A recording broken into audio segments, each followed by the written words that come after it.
Hello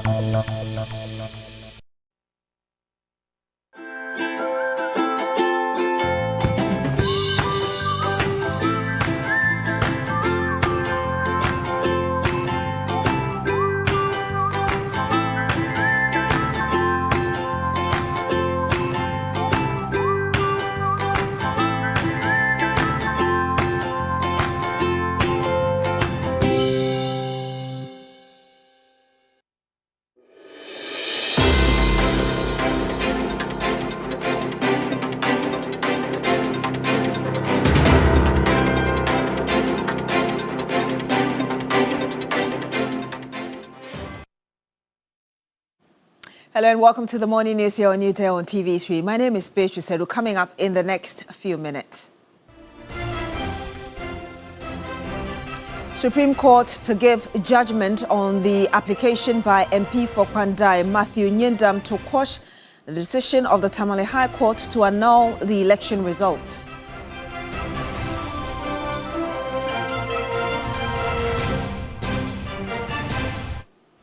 Also on the program, Minister of Energy and Green Transition John Jinapor says additional power would be procured this year in order to address projected supply deficit in the coming years.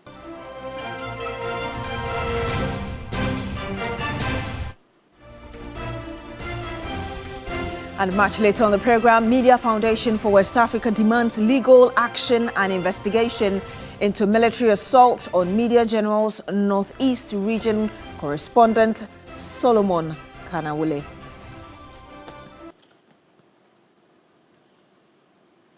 Thank you so much for joining us on the program. My name is Beatrice Sedu. Now, the Supreme Court will this morning give its judgment on the application by the Member of Parliament for Pandai, Matthew Nyendam, to quash the decision of the Tamale High Court that annulled the 2024 parliamentary election result for the Pandai constituency in the northern region.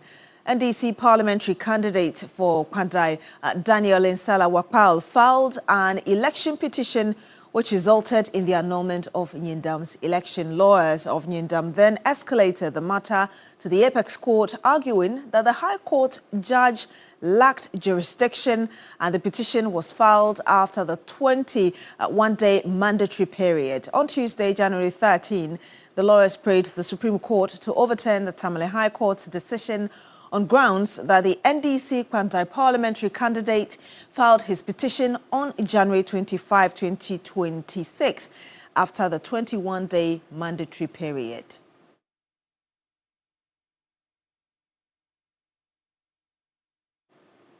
Now, he could enjoy the perks of diplomacy, but Baba Jamal says he is ready to answer the call to represent Ayawaso East in Parliament, a role he admits comes with far fewer material benefits than his current position as High Commissioner. My colleague Noble Crosbyanan sat with him and after he filed his nomination form, came through with this report for us later.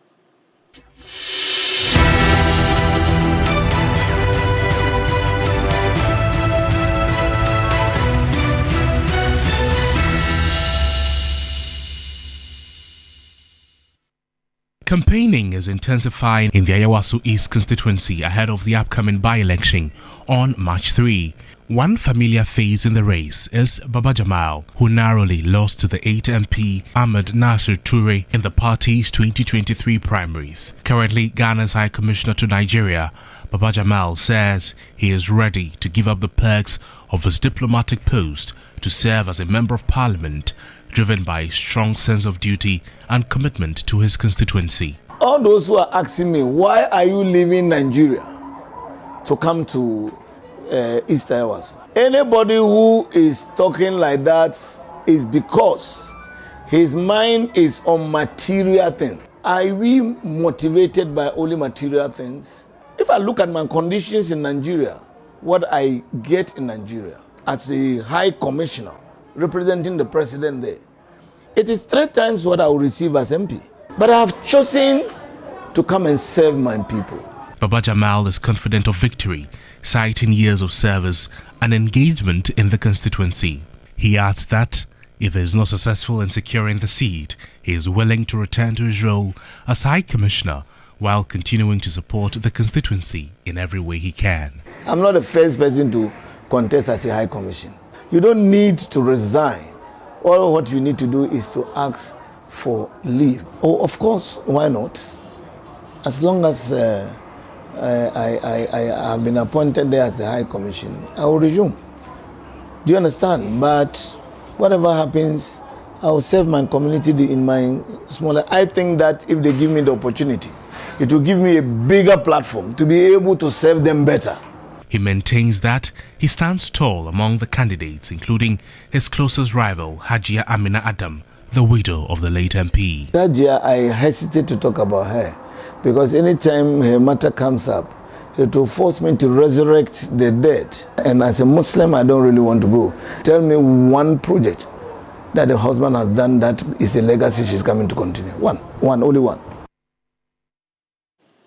And still saying with elections, 3 eminent Ghanaians are at the Supreme Court to challenge the constitutionality of the delegate-based systems used by Ghana's major political parties to elect their presidential and parliamentary candidate. Lord Edwasari, in this explainer, examines what the trio, Professor Kwabena Frimpong Boateng, Dr. Nyaho Tamaklo, and Dr. Christine Amwakunyama are seeking from the Apex Court. The plaintiffs are seeking constitutional orders against the New Patriotic Party, the National Democratic Congress, and the Convention People's Party, arguing that at present, the party's internal electoral arrangements disenfranchise ordinary party members and hence violate the democratic principles entrenched in the 1992 Constitution.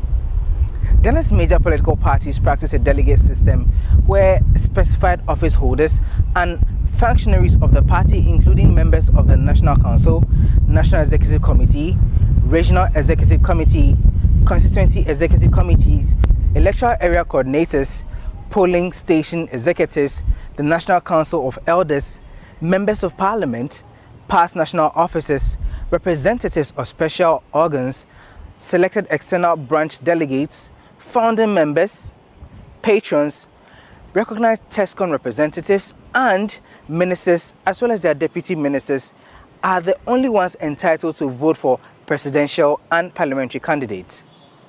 Now, in the statement of case, the plaintiffs argue that the system violates not only Article 55(5), but also other constitutional provisions guaranteeing political equality, participation, and the right to vote, including Articles 1, 17, 35(6)(d), and 42 of the Constitution.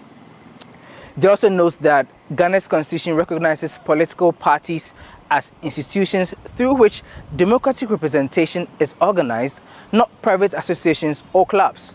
They therefore argue that processes which parties employ to select presidential and parliamentary representatives must comply with democratic standards. The suit also lists the Attorney General and the Electoral Commission as defendants, with the plaintiffs intimating that the EC has failed in its constitutional and statutory duty to, as it were, ensure that the internal organization of political parties conforms to democratic principles as required under Article 55(5) of the Constitution and Section 9A of the Political Parties Act 2000 Act 574. The three plaintiffs are therefore praying that the Supreme Court, The three plaintiffs are therefore praying the Supreme Court to declare the delegate systems as unconstitutional and to strike out the relevant provisions in the constitutions and electoral rules of the NPP, NDC, and CPP. They are therefore seeking consequential orders directing the parties to amend their constitution to adopt candidate selection procedures that ensure equal, direct, and meaningful participation of members. They also want the court to order the Electoral Commission to get the parties to comply with Article 55(5) and the Political Parties Act in the supervision and regulation of internal party elections. Lord Edwasari, TV3 News, Accra.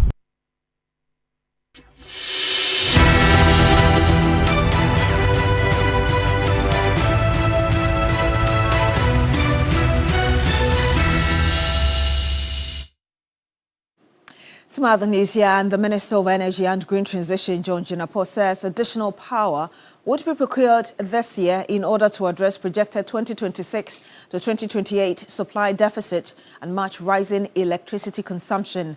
He says consumption of electricity has increased due to the improvement of the economy. He was speaking when the Vice President, Professor Nana Jane-Opoku-Agyeman, paid a working visit to the ministry. The meeting discussed challenges and progress in the energy sector. Hydropower, according to the Energy and Green Transition Minister John Jinapor, has declined to 28%, necessitating proactive measures to avoid a 290 to 420 megawatt deficit by 2026 and beyond. 2026, if nothing is done, we're going to have a deficit of 294. 2027, 658. 2028, 1,470. Because of the way the economy is picking up, there's a lot of increased consumption when it comes to electricity. And so we must match that pace. And to do so, we must be very innovative. So we are coming up with either competitive tendering, or we use VRA as a front so that we can have cheaper power for the people of Ghana. He said his outfit would construct a second gas processing plant using indigenous gas, noting a $2 billion agreement between Jubilee partners and government will reduce gas prices and increase production. By the end of the month, myself and the finance minister, we should be signing a cabinet memo so we can commence the construction of a second gas processing plant. We've also signed a $2 billion agreement with the Jubilee partners. Cabinet has approved it. We've already taken it to Parliament. It will reduce our gas price from $3.1 to $2.5. It will increase gas consumption by another 70 mm-scarf. And it will also increase crude oil production. And so for me, this is a game changer. Vice President Professor Nana Jane-Opoku-Agyeman said she is proud of the minister and his team for saving Ghanaians from experiencing power cuts. The interventions have really created the enabling results we're looking for. We had huge debts. We were threatened with power cuts even before we took over. And it wasn't an amusing situation at all. And this is a time for us to commend our president for listening, for supporting, for being very, very positive, and for going along with the suggestions. The Vice President also visited the Ministry of Lands and Natural Resources. Here, the Sector Minister Emmanuel Amakofi-Boa said a number of reforms have been taken and are still being taken to ensure green forests and blue water bodies. I have never shied away with the institutions that are responsible. I told the EPA, I told the Minerals Commission, they are part of the problem. And so we began to basically look at even the licenses, how licenses are issued. I'm happy that we've been able to look at the review of our licenses. As we speak, small-scale licenses over 255 or so has been revoked. We continue to review the processes, and those who have not followed the right channels, we give them the opportunity to correct the processes. The Vice President said it was difficult to imagine the level of devastation caused to the environment. We have no doubt that you are up to the task. So our job is to encourage you, to congratulate you for what you've done so far, and to encourage you even to do more, and to let you know that we trust what you are doing, to assure you that we have your back. We are there to support you every step of the way. It is not only a moral imperative. We're talking about our survival. The Vice President's visit to the two ministries forms part of an ongoing tour of government ministries to obtain first-hand information and encourage them to do more.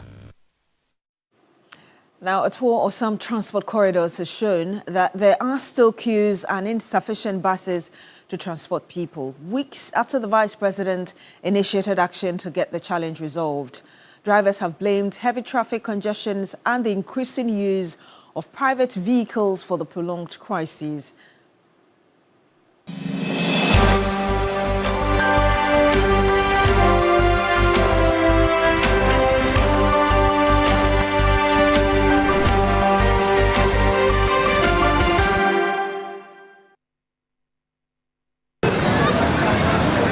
As of 9:30 a.m. on Tuesday, January 27th, when I arrived at the Madina Zongo Junction in Accra, there were scores of people still waiting for the next available vehicle with little chance of finding space, as most arriving vehicles were already almost fully loaded. By almost 10 o'clock a.m., corporate and informal sector workers were braving the scorching sun, already late for work.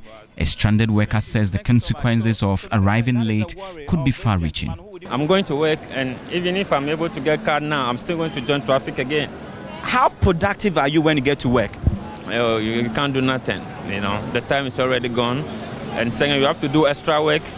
And sometimes if you are not lucky, you'll be sacked because no one is waiting for you to come and, you are working at someone, you need to be on time. At the main station, there were enough vehicles, although people still ended up in queues several times. And even At the main station, there were enough vehicles, although people still ended.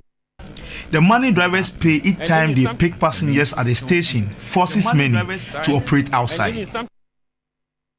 Cars be bro hunter then a due time be a cars need to be shorting. Hey, cars in the cars also, but I'm up also to claim. We experience shortage of cars mostly due to traffic congestion.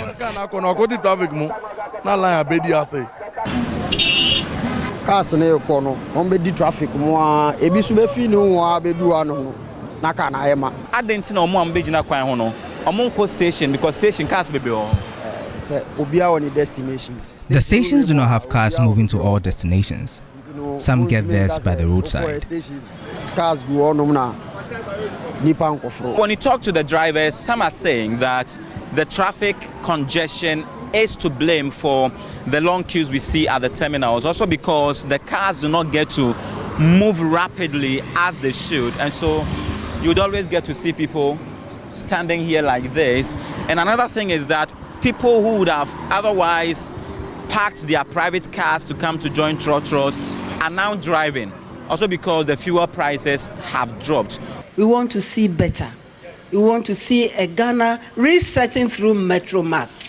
2 weeks ago, the Vice President engaged the transport and local government ministers and also toured the Metro Mass and Ayalolo Yard to find solutions to the situation. But no significant outcomes have been seen yet, despite a campaign to invest in the railway sector. I'm not a driver of this vehicle and I don't intend to move it to the destination. This vehicle is moving all the way to Agbogba and Ashoma and adjoining areas. But you realize that at the La Paz station, there are a lot of vehicles here, and the usual queues that you would come to meet early mornings at the rush hour are not here as of now. But still, the conversation for many of these drivers has been about how much they pay into servicing these vehicles. Christian Yale, TV3 News, La Paz.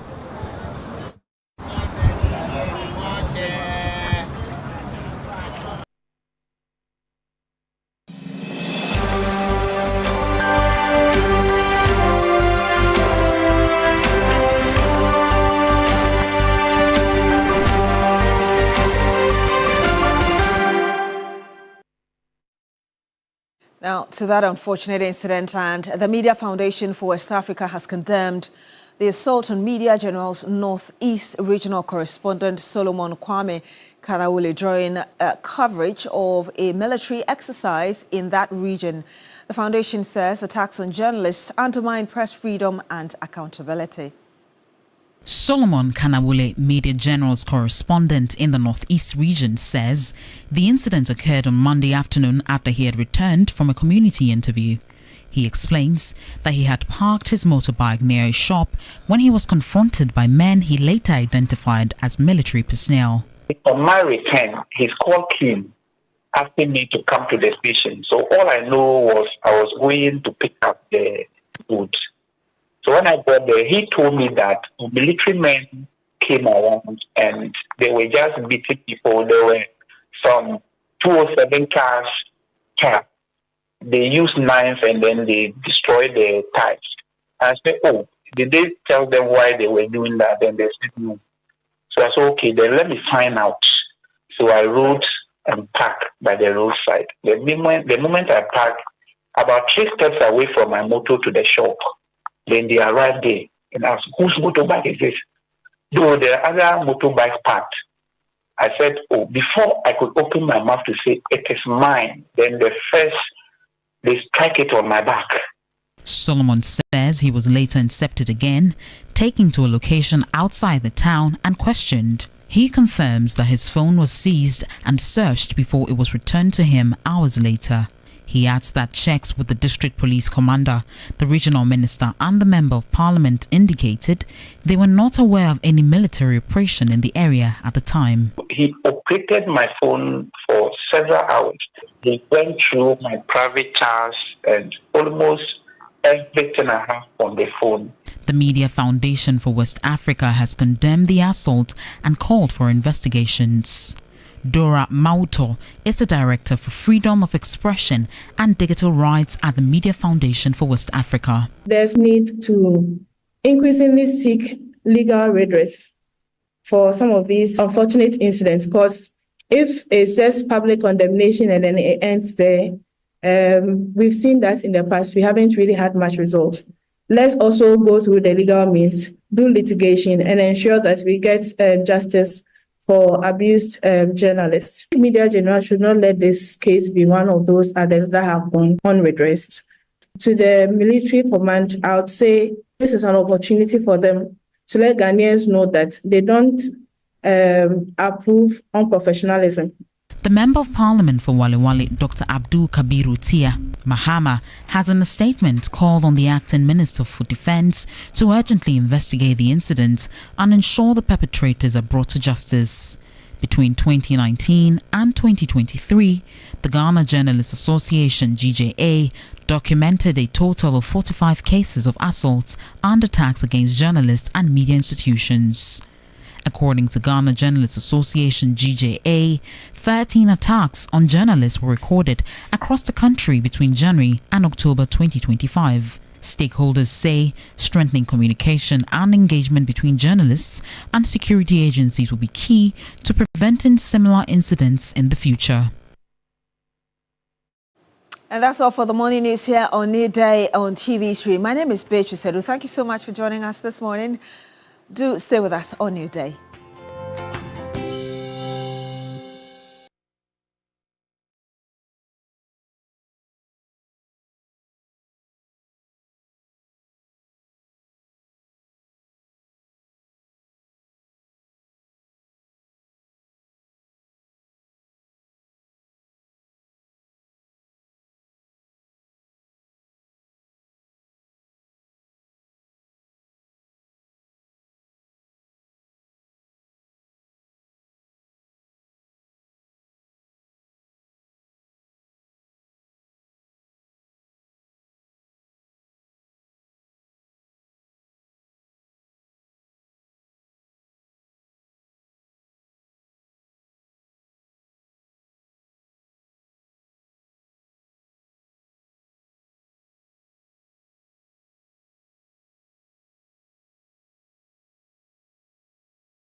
in Manoji is always a good one. You know, Angelique Kidjo is from Benin, and I show speed, went to Benin. Yeah, but do you know who that is now? And I saw Kente inside there. Wait. Do you know who that is now? Last week, I'm copying my wife, I'm Beatrice. Do you know who I show speed is? Also, who is she? I always watch that guy with Cristiano Ronaldo. Yes. So I always watch his stuff, but That's I didn't know that he was that number popular. one idol. I didn't know that he was that popular That's until his when number he one entered idol. Nigeria, and all the fuss was about they asking him money and all that. And as a result of that, he abruptly decided to leave. Yeah. So I didn't know he was that popular. Charlie, the people are because getting I always there in thought my Nigeria. top YouTuber was always going to be Woody Maya, but the guy in real time and the numbers he keeps getting, Yeah. Charlie, the guy is just fantastic. I mean, last night And you know what he did, showcasing Africa, but particularly Ghana. It's only 2 times in my life that I've seen audiovisual representation. Okay. So during the Kufuor administration, they said Ghana was a gateway to West Africa. So they went to America, decided to bring in one of the top broadcasters at the time, either with the CNBC or NBC or so. They did a whole feature and had some of my friends like camera guys who filmed it. So that time there were no drones, etc. So if you wanted to film aerial shots, you have to use the helicopters. So we had a couple of our friends, Pasa and the rest. So they took aerial views of our vegetative cover and the president was in at the time, exhibiting Ghana culture, everything, and it was so beautiful. This is the time that this one, in real time, settings and props are made. You move from one location to the other in real time. Technology. Technology. And you can't get it better than real-time presentation. Technology. It makes it even more credible and believable. Technology. I mean, This is the best showcase we can ever have. Last night around 8 p.m., some of my colleagues at the back, they were just checking the videos and were like, over 50 million views already? And I mean, it was just amazing. It's got a lot of views. So you know who that is now, right? Cookie. You know who that is now. Last week, the one I show speed. Well, all of you, welcome to the show. Let me say good morning to some of my best pals and friends. Chairman Prosper, good morning to you. Chairman Godwin Tamaklo, the Group Chief Executive for the RAID Group.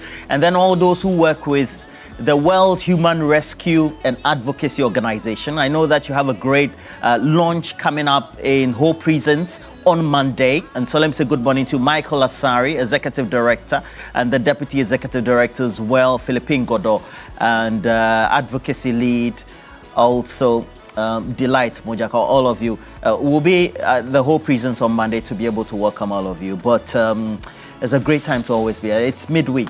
You know, that's when we make the decision whether we'll come tomorrow or won't come tomorrow, or we'll be sick or won't be sick. Because no, but you have a choice. No, because it gets stressful. It gets stressful, Yeah. Especially when you stay late. Can we take a minute to talk about morning show host and what we go through? Yeah. Can we take a minute Because to it talk about it gets stressful Yeah. when you, let's say you stayed up late to follow up. Because yesterday I watched you, for example, and you had to follow up through what was happening based on the subject you've been discussing this morning. Yeah. And you have to stay up late, yet you have to wake up early. Yep. That's why. And apart from that, you don't get good money for the job. You understand? And that's why we end up with puffy eyes all the time. Like my under eye is always swollen. Yeah. And I realized that over the years, it's getting worse. Because like my face used to be very beautiful, you know, no bags under my eyes and all of that. And increasingly, it's just getting worse and worse. And I don't want to start, you know, injecting under my eye. I mean, one Saturday morning, I woke up and then there was so much puffiness. I was like, this thing. And yes, small. I don't Especially like you, as a new entrant, we've been overusing you, abusing you. But to be real, you need to make the sacrifice. So yes, everybody must pay their dues here on a new day. I've been here. I've been here going into 6 years now. Wow. Really, you've done like 3 years already on the morning show, right? 4. 4 already. Yeah, that's my 4 4th already. year. It's your 4th year. To back like it's but over it's okay. I've always done morning programming, so it's a good about 3 days ago, and you know you never get used to it, right? You never get used to waking up the time that you're supposed to wake up. And once you start waking up at 3 o'clock, even on weekends, your body will still wake up at 3 o'clock. One Saturday, I woke up, the alarm blew, and I was like, hey, why it's 5 o'clock, I'm late. But apart from that, have you also experienced an instance where you forgot to set your alarm? Yet, no, wait. You will wake up. So we have 2 instances. You forgot to set your alarm, yet you wake up even before the time you're usually. How do you know? I was going to say before. Because consciously, because you knew that you didn't set the alarm, you wake up. If it's 2 a.m. or it's 1 a.m., you never get to sleep. You know where the trick is? You wake up before the alarm. What be tight to you when you say, oh, time on swing, let me stretch for 20 minutes? I'm not asked for that one. You wake up like 7 a.m. Well, so for all those who tend to they till the land or tend to work overnight, so the security forces, those in health, the nurses, etc., those who work in technical services like power, water generators and all that, we say that we're grateful. The nurses, the doctors, the security people. It's not. I mean, people like, and then also the technical people. So, for example, Chairman Godwin Tamaklo, people will have to work overnight. You know, people because they are into mainstream oil transportation. So people will have to work overnight. And you're sleeping as a shareholder. You never know whether your driver is going to get. I know, right? Yeah, to the destination safely. And sometimes. It's never easy to work overnight. I mean, so 24-hour economy people, Charlie. Yeah, they are really trying. I adore so much when I'm driving in the night, the police. After 11, you see them in their jackets, and sometimes they are standing there checking every car. And I'm always very grateful when I see them that as you're driving home, at least their presence alone assures you that of your safety. Something good is on the road. All right. What do we have? What do we have this morning? A whole lot of Our guy was beating, so we're still advocating for that. Oh, no, it's not a laughing matter. No, they didn't try for us. They didn't try for us at all. So the GJ will be having a press conference. Have we had a response from the military? I haven't heard anything. I haven't seen that yet. I started looking out for no response from the military. Around midday yesterday. I didn't see anything. And as of this morning, I haven't heard anything yet. But at least we've had the Media Foundation for West Africa condemning it. But really, it's a very serious issue because I've witnessed it myself. I mean, I wasn't beaten, but I was almost beaten. Where there was this demolition around the Kaswa area. I think subsequently somebody was shot dead by the military. I think I remember something like that. They just sent the soldiers there to ensure that they demolished the buildings there because they felt the person had built on the land illegally. And I remember going there, I got out of my car. I mean, I went with the official car. Right. And then I started filming from afar. And the soldiers were fully armed. I mean, when I say fully armed, they had everything exactly. And then as I got closer, they were looking at me and said, hey, you, what did you record? Bring the phone. And I mean, it was so, I've seen that. And I remember the fear and the trauma that thing came with. I don't think that it's okay to have really soldiers doing that. There needs to be that kind of, training, whatever it is, orientation that they need to be able to deal with that because it's not cool at all. I wasn't beaten, but that warning and that, threat alone was enough to put some sort of fear in me, let alone to see somebody. I'm sure it traumatized Exactly, it did traumatize me. And to see somebody beaten to that extent, I mean, that's unacceptable. Well, there's a presser that Media General has released. We're going to read it because this is for us, and we are doing this for us and for all other journalists here in the country and, of course, across Africa. And Media General condemns brutal assault on Northeast Regional correspondent. Media General has received with deep concern reports of the brutal assault of its Northeast Regional correspondent, Mr. Solomon Kwame Kanaluwe, by military personnel in Wale Wale on January 26, 2026. Media General strongly condemns this act of violence against a journalist who was going about his daily activities without filming any military exercise. The unwarranted assault represents a serious abuse of power and a violation of the fundamental rights guaranteed under the Constitution of the Republic of Ghana. We therefore call on the Military High Command and the IGP to urgently and thoroughly investigate this incident and ensure that all personnel found culpable are identified and appropriately sanctioned in accordance with military and national laws. Further, Media General is petitioning the Ministry of Defense to take decisive action to address what appears to be a growing pattern of military brutality against innocent civilians, including journalists, during internal security operations. The use of excessive force against unarmed citizens is unacceptable and must not be allowed to persist. Media General reiterates its commitment to responsible journalism, the rule of law, and the safety of media practitioners. We will continue to pursue all lawful avenues to ensure accountability and to safeguard the rights and welfare of our journalists across the country. Journalism is not a crime, and no journalist should be subjected to violence, intimidation, or abuse in the course of duty. And this was signed by our able-bodied management here at Media General. Let's take a look also at that presser by the Media Foundation for West Africa. Media Foundation, yes, it was an information from the Media Foundation speaking against the violence. There's need to increasingly seek legal redress for some of these unfortunate incidents, because if it's just public condemnation and then it ends there, we've seen that in the past. We haven't really had much result. Let's also go through the legal means, do litigation, and ensure that we get justice for abused journalists. Media General should not let this case be one of those others that have gone unredressed. To the military command, I would say this is an opportunity for them to let Ghanaians know that they don't approve unprofessionalism. And because we've been hot here, you know, defending what we do and, of course, asking for our safety, we have not been cashing out. But this morning, we have not been cashing out because we've been very hot from yesterday. But yeah, you can cash out with that *439# if you're a Telecel or MTN subscriber. You can get to win 1,000 Ghana cedis this morning.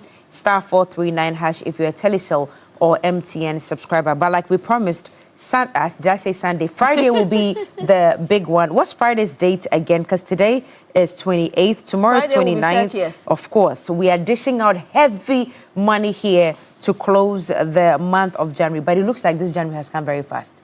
But this week I used to look across. Oh, this week? No. This week has not been slow for me. It's been very fast for me. So please cash out with us, *439# if you're a Telecel or MTN subscriber. Fantastic. Anyway, welcome to this morning. A few things we've tabled for discussion for the big issue later on, of course, this morning. 3 days to the NPP just 3 days. primaries, just 3 days. And now Info Analytics is telling us that Dr. Baumia, followed by Kennedy Ejepon, are the possible people who will be emerging. But we also have Dr. Evans Dria, who also says that Kennedy is the one leading, and then Dr. Mahmoud Baumia is the second. Second. So, well, and then, you know, El Bernard. Prophet El Bernard also is prophesying. By 7 p.m., kwata, as Ghanaman will say. Kwata, Ghanaman time, 7 o'clock. Right. We go know what your election command center will be having a live coverage that day. So make sure you stick and stay. Saturday, we're here with you till evening, right? Yeah, till we're done. By 7, dear. You know, now we. So Beatrice. By the time the news hits, yes, we'll know exactly what is happening.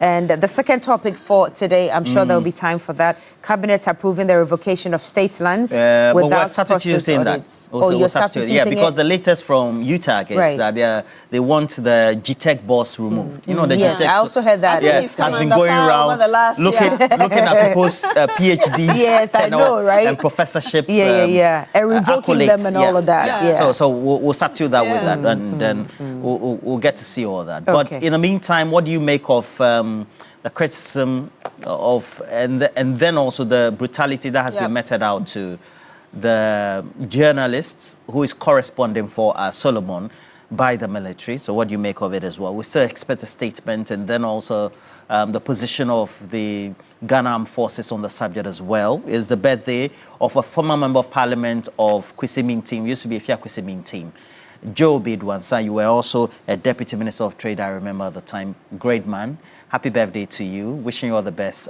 for the year as well. Joe Bidwansa, the Honorable Joe Bidwansa, former member of parliament, Kwesi Mintim, or Ifya Kwesi Mintim, because it used to be Ifya Kwesi Mintim, then there was a split. All right. Yeah. Yeah. Send us Freeman messages. Tete, right? Yes, Sorry? Freeman Tete, you know him? No. The daughter is celebrating birthday. Yeah, the daughter is celebrating the birthday, so happy birthday to the daughter. Okay.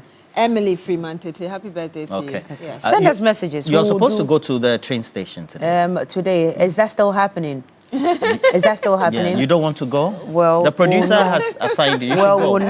we'll know. We'll know. We're in- waiting in for a you few to give minutes. us the train content. Please join the conversation. The phone lines are open.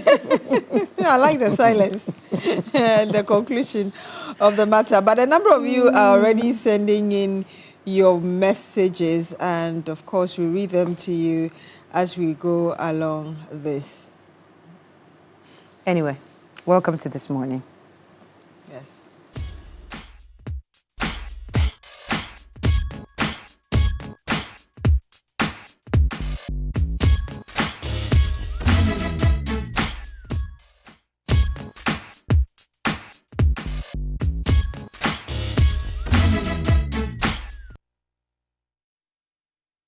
And our first caller is already on the line. Sani from Wale Wale. Good morning to you, Sani.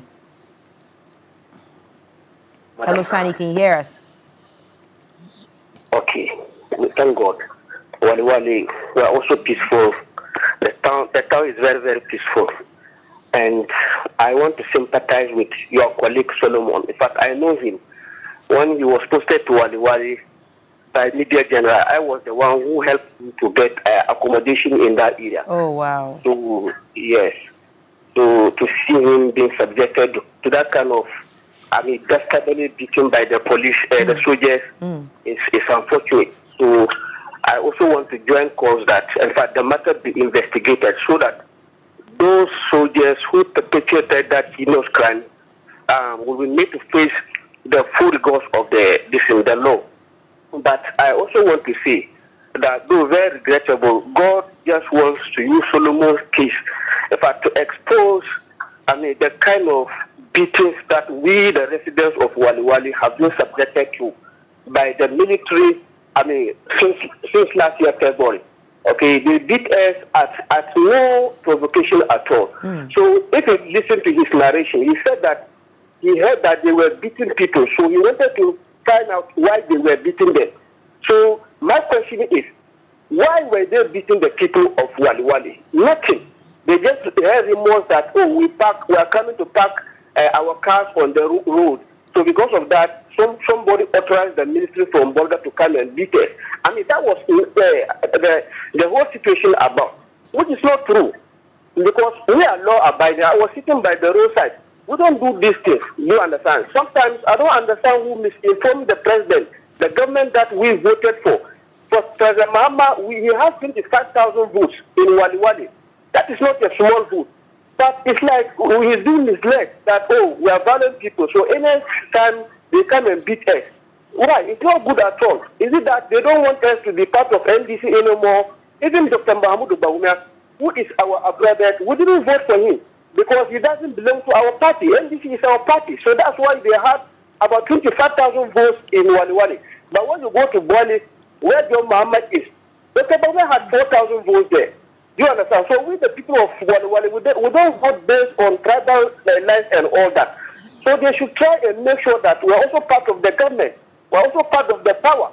But what they're doing to us is not good at all. Thank you very much. Thank you to Sani for calling us. You can also call us to let us know what your thoughts are. Rolly, I think, Rolly should pick this call. Master Planner. Master Planner Junior.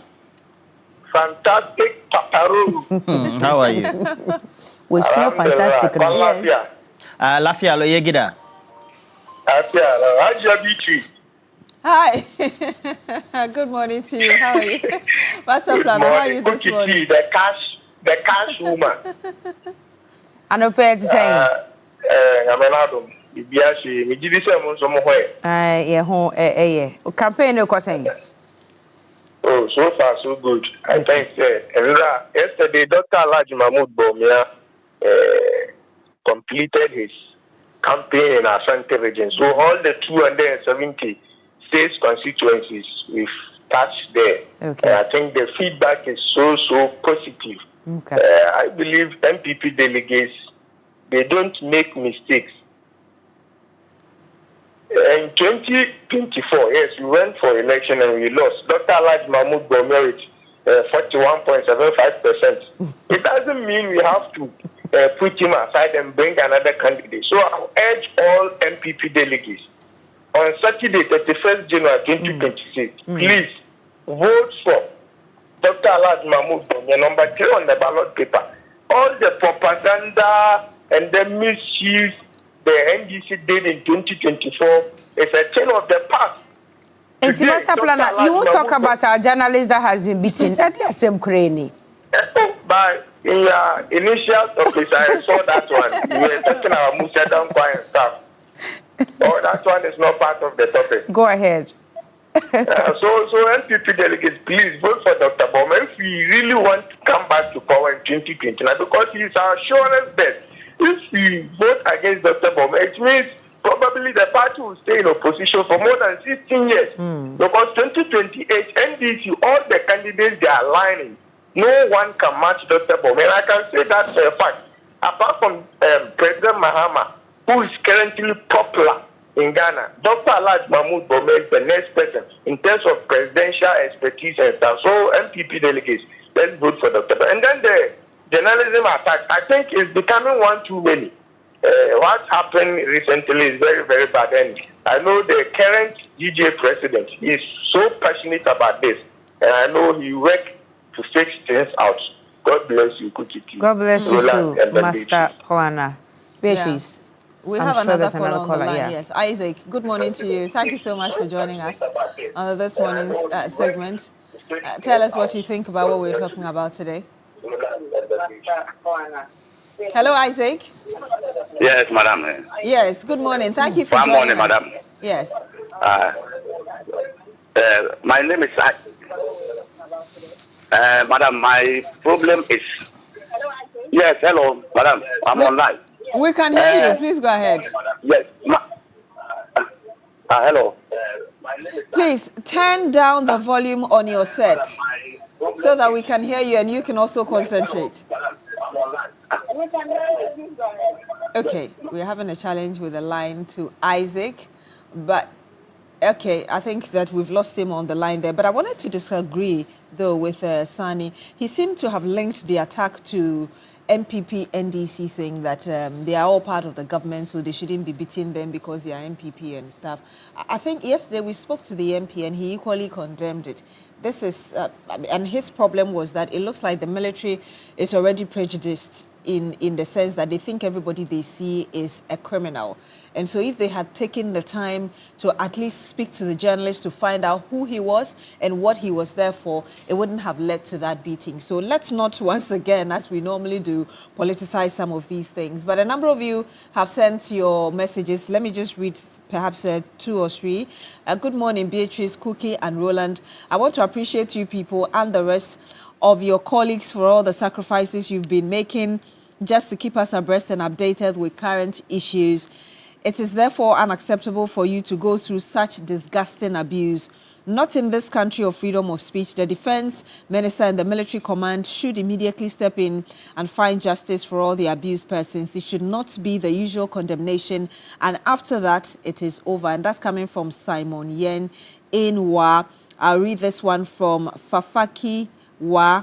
He says, this is coming, okay, I just mentioned your name. My greetings goes to Alhaji Al-Hassan, his wife, and this inhumane, barbaric, uncouth, and beastly behavior of the military towards civilians must stop. And perhaps this last one from Stephen Payne, who says, good morning, Beatrice. Early on, Cookie read a message on your morning show, and I think the author of the message is, okay, I'm not too sure of this, Mr. Quinn, but he says, we still remember the Asharman raid, the Techiman murder, among others. No way for a field day for the military in Naro. Resetting agenda in Ghana today, and that's coming from Stephen Penny. Wow. Courage, Kotoga, your message is long. Sorry, we'll not be able to read it. But yes, we see your message. Idrisu Ebi Fuseni too has sent in a message. Sorry, we cannot read them because we need to move on to other things. Now, let's take a look at this.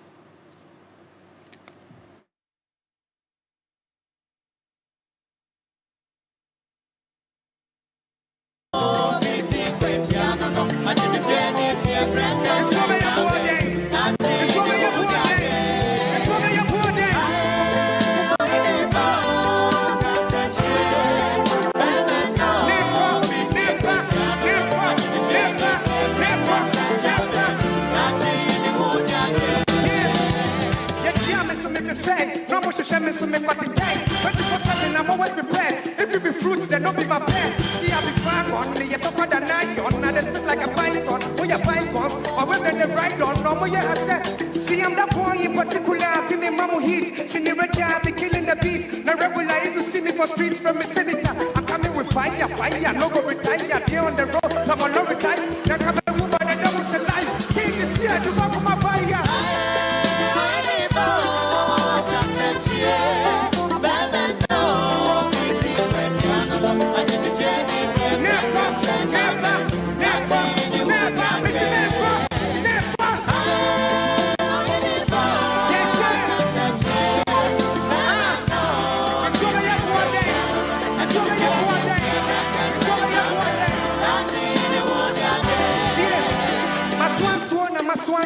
Oduma kuma mamenyansa tiya usame na musansa abua pete suenyansa bujesi menisu nyamine nim mekusa kuseni nashe mitim ya umesemi mekuti yadi ameupeta mama kuma babo. Diani there being him and of course giving you really the best he could during the Mentor, the 14th edition, the breakout edition as we brought you, and he didn't win but he was the first runner-up.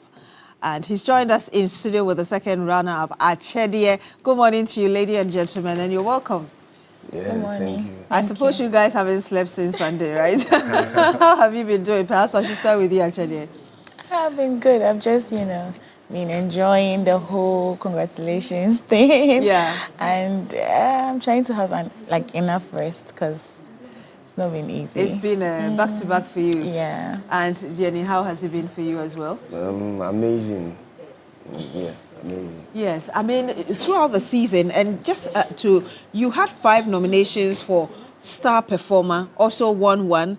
And yes, you might have started a bit quietly. You also received 5 nominations for Best Costume.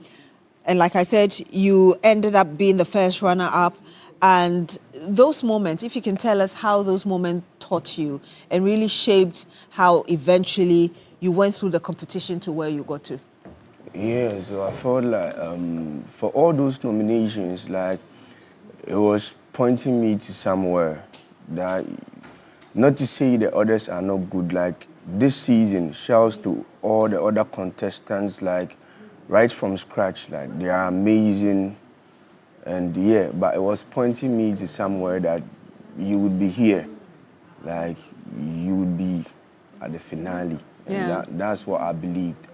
So yeah. And a big congratulations to you. At the moment it dawned on you that you had reached the finale, what was going through your mind?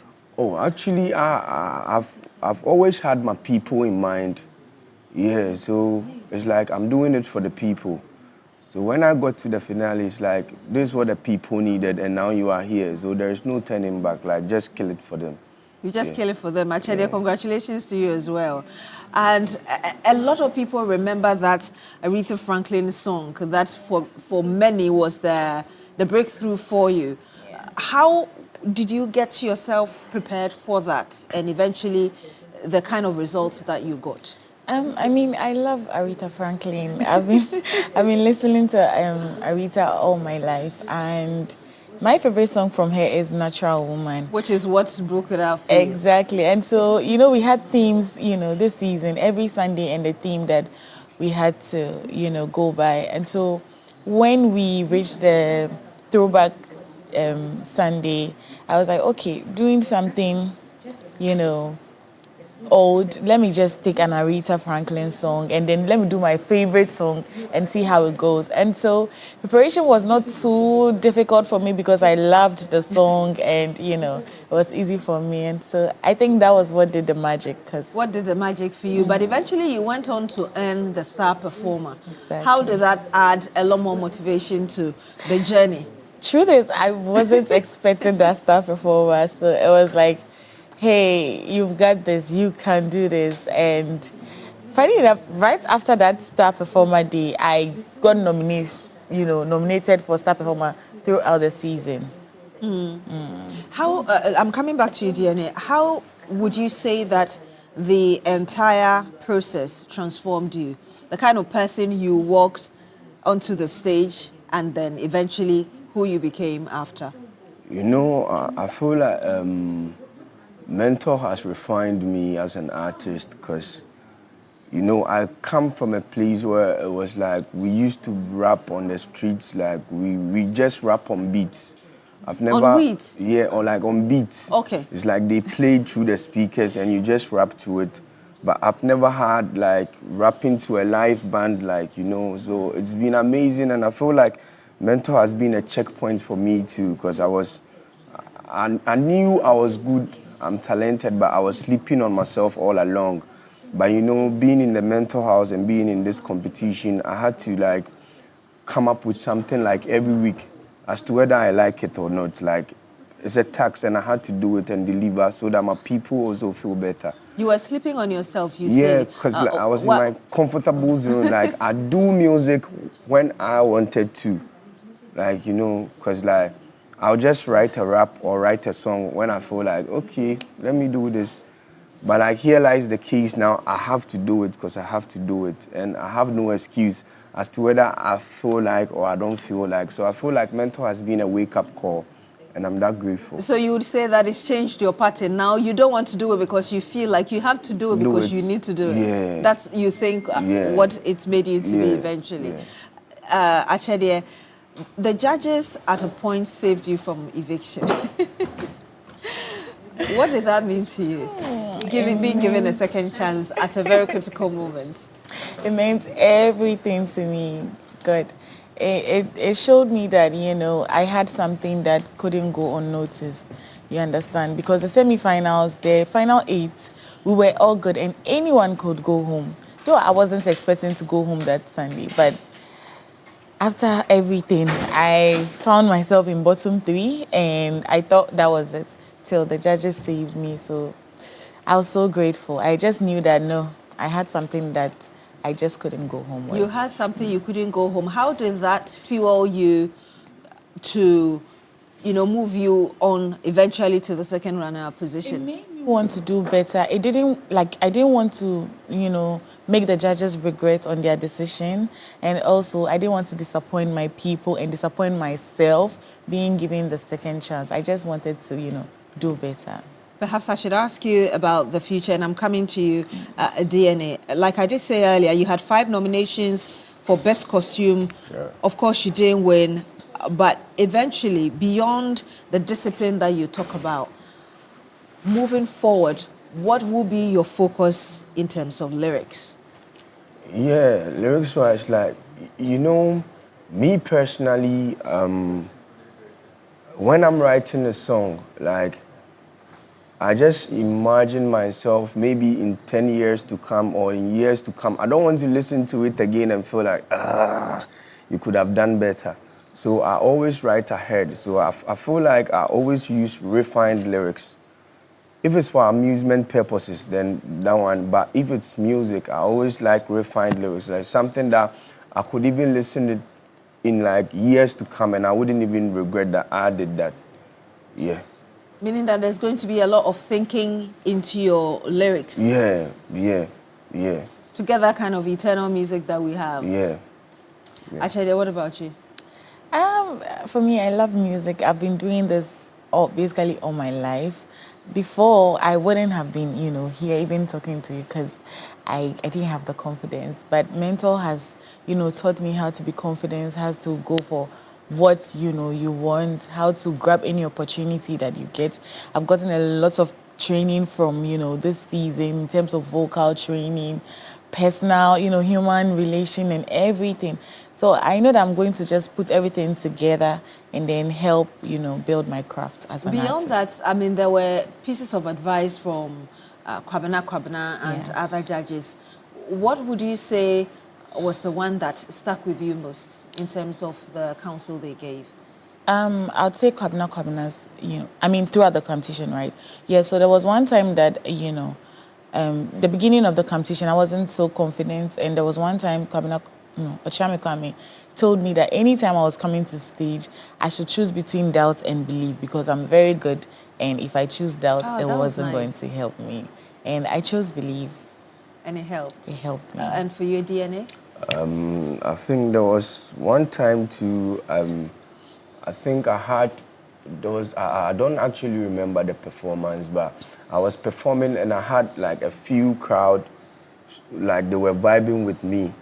But then I just moved out from them and I was moving into another zone. So afterwards, Ochame Kwame told me, anytime I perform, and if there is only 3 people and they are vibing with me, and when I see like hands up and only 3 people are doing that, I should stick with them and forget the others. And I felt like that was a great knowledge. So shouts to Ochame Kwame. Yeah. Amazing. I mean, you were on the competition as a rapper. Yeah. How did you sail through looking at a competition that sometimes concentrates on vocal dexterity, as compared to somebody who is just coming to talk in terms of rapping? Yeah.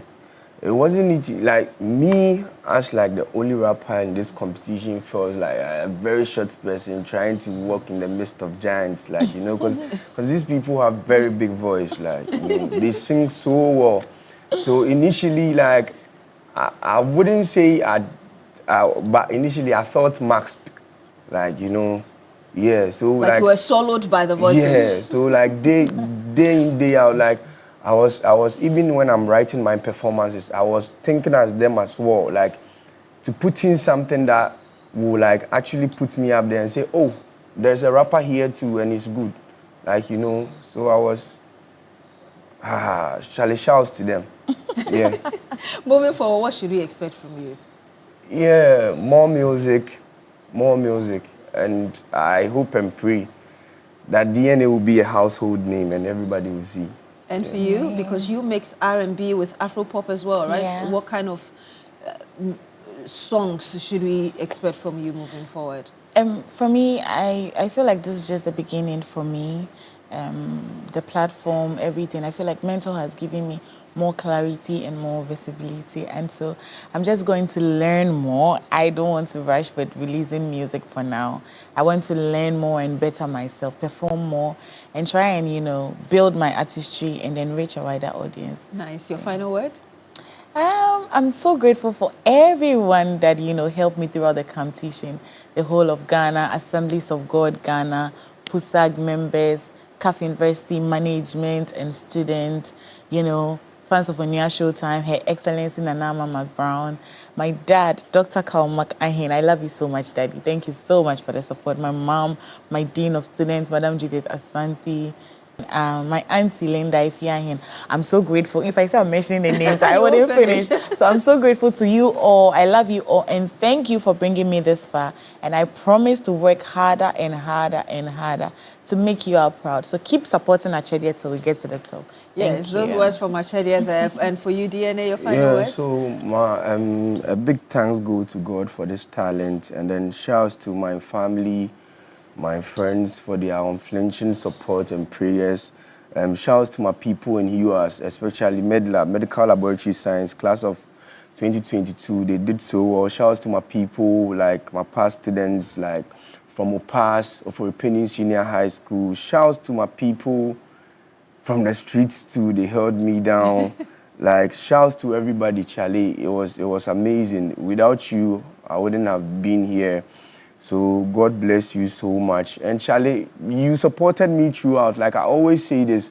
So if you need something, my social media handles are there. Like reach out to me too. I'll also help you. Like I'm always open like that. Yeah, thank you very much. Giving back, DNA, and congratulations to you, first runner-up, Mentor Thank you. 14th edition, the breakout edition, and of course to you as well, Achedia, congratulations, Thank second you. runner-up, and for your Thank you. stellar performances there. Yes, you can go on our socials and watch really how they performed, just so you get to understand how they got to where they did at the grand finale last Sunday. But thank you very much for joining us in studio. Remember that there's a world-class university right here in Ghana, and that's Rosebank International University, a strong South African university and a branch of the ADV Group, Africa's largest private education provider, with 146 schools across 5 African countries and over 100,000 learners, and partly owned by the World Bank through the IFC. Rosebank International University is fully accredited by the South African Qualifications Authority, the British Accreditation Council, GTEC in Ghana, City Guild UK, and Capsicum Cambridge Studio. At Rosebank International University, we offer a Doctor of Business Administration, MBA, Master of Science and Master of Philosophy in Digital Marketing, Bachelor of Supply Chain Management, targeting professionals in freight forwarding, customs, and many more. We offer hospitality and culinary arts, available at diploma, undergraduate, and postgraduate levels. Our ICT has BSc Information Technology and Business Systems and IT Computer Application Development, all carefully designed to equip you with the skills and qualifications needed for a successful global career. Our mission is simple: inspiring excellence. Remember, admissions are now open for January 2026. You can visit our modern campus at Airport Commercial Opebia House, Accra, or apply online at www.riuc.edu.gh. Rosebank International University, building global citizens. And if you see me holding this, you know that you've got the best snack that would help you keep your day and keep you strong during the day, and that's Nutri Snack granola bar, power-packed energy bar, filled with honey and all the other essential ingredients you need for a day filled with energy. You can take it in the morning, afternoon, or evening. It's a good snack for you. Don't forget, it is Nutri-Snack, granola bar, power-packed energy. Grab a copy now and ensure you have a day filled with energy. Good for you, very nutritious. So go grab one. Or you can go get a whole box for yourself and family. And you're still here on Newday on TV3. When we come back, we'll bring you some more. Do stay with us.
exciting as well as educative analysis with various stakeholders from all sides of the political divide, including civil society and the academia. So make sure that you stick and stay with us, not only from today, but also all throughout Saturday till the polls close for the presidential primaries of the New Patriotic Party.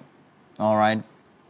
More importantly, we will also talk about the subject matter of the GTEC. That's the governing body that tends to sanitize or supervise the academic degrees that are awarded by the various public universities as well as tertiary institutions we have in Ghana. It's headed by Professor Jenapo as well.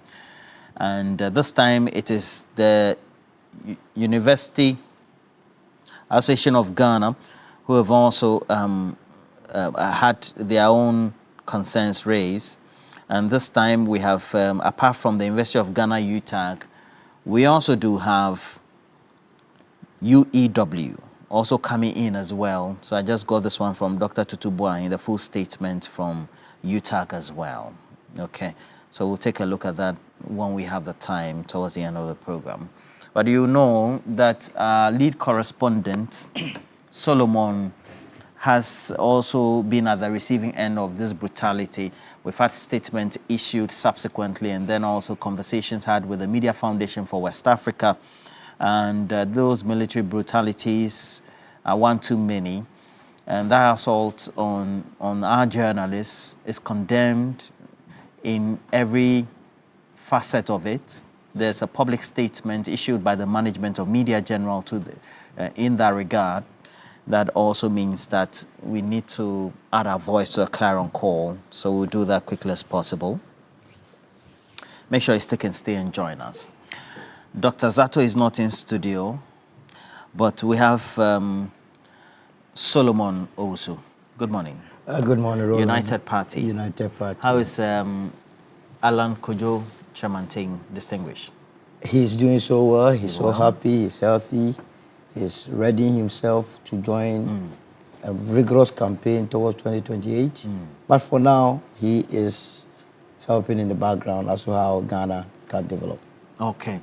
Dr. Zato is joining us on stream. I'll go to him as well. Dr. Zato, representing the camp of Dr. Mahmoudou Bawumia. I don't have the Get Connected camp here. I'll try and get Dr. Evans Dria. But Dr. Zato, good morning to you. Last week we had a fight, but we are cool today, right? Good mornings and greetings from Tumu, the municipal capital of Susala East. I'm here in the Hamatan enjoying it, and good morning to you in the studio. Solomon, no mischief this morning, okay? No mischief. And Roland, good morning, and I hope that you will keep Solomon in check. No mischief this morning. Okay, so we want you to frame your shots well. It's in the mobile view dimension, so we'll get it well. Our guys will speak to you quite well so that we have it all done. But no problem. We wish you all the best. And then also, Rashid Tanko is here, boss for GIFEC. Good morning to you, Rashid. Good morning. Good morning. Yeah. And how's the family? Oh, well. Let me say good morning to my good brother, Solo, and then my mischievous campaigner is looking for Tumu area. We are holding it firm. We are not going to release it at all. The computer has started. Is that computer has done what? My hometown preparing for Kuro. Is that computer has done what?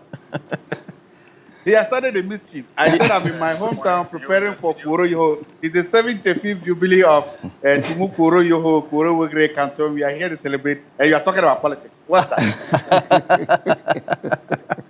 All right, quite an exciting time. So, Solomon, you should come to Tumu one day. We should come to Tumu one day. And what computer? Have you been to Tumu before? You know, I've been there. I was there last month. I was there. I'm inviting you on the well, I have been to Tumu before. I've been to Tumu a couple of times. Yes. So. Oh, wonderful, wonderful. It's a beautiful place. We welcome all of you. Yes, very green to be more specific. So I have a couple of you on our stream. Please share the stream for us. Watching us, I have Obrempong Kaba. Kwesi Mensah is in Albany, New York. And Prince Nani York is also there. Uncle Charles Thompson is in the UK as well. Kwejo Fiagbe is there. And he's asking what is happening. Solomon is in suits. Okay, Solomon, why are you in suits? Oh, today I have an international appointment. Oh, okay. Yes. So, international meeting has compelled but they must know that I'm a chief executive of a company. Yeah, they don't know that you travel to meet your business partners. But you know, that's how public No, but I love being in my Africa way. Honestly, today this is all a burden onto me. You understand? You're tired. Either tired and all this hot weather. If I were in my fugu or my kaftan, I love your it. shirts, your local shirts. So you will not be seeing me in this. I tell you. Right. I see Joshua Gordon as well. Aaron Morrison. Neo Date Milt is watching us from Finland. And he said we should remove the scammers. That is those accounts that tend to say they are selling data. So Justice, good morning to you and your family. Ni Jassy, good morning. Kelvin Niashon, I see you. Yusuf Abdullah, Pearl, I see Pearl. I see Empress as well. Kwesi Asante, I see you. Amma, I also see you. And David Pamford, now all of you. Moses, I've seen Solly Moses as well. Now, please make sure you share the stream. Let's have this conversation. Global Info Analytics is saying, hey, Yamole baby, good morning to you, Yamole. And Global Info Analytics is saying that Dr. Mahmoud Bawumia will win. We also have Dr. Evans Dua also indicating, based on his latest polls, that Kenny Japan will be winning. We'll try and get Dr. Evans Dua on the stream as well. But Dr. Zato, what do you say? I mean, you tend to monitor all the things. I know that. Okay. So I also know that you're a member of, is it the Africa Lens? You also put out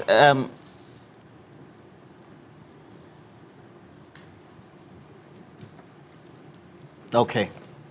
All right, please. Let me start with, what do you make of the MPP elections in the first place? Very well. Initially I stated, let me say good morning to my good people of Bimbila and the Wulensi as well as Panda. Today we'll get a ruling for the Panda at the Supreme Court. From here, by now I have to cut short and run to the Supreme Court. We're expecting a favorable ruling for the NDC and the good people of Panda. You see, Roland, on several accounts, I told you that this Saturday election is a cooked election. How do you mean by it's a cooked election? It's a planned strategy to put Bawumia up as a candidate. The whole thing was planned at Alisa Hotel. And I described them as Alisa Group. They sat down and planned this strategy. Alisa Group? Yes, Alisa Group. That's where they planned this thing.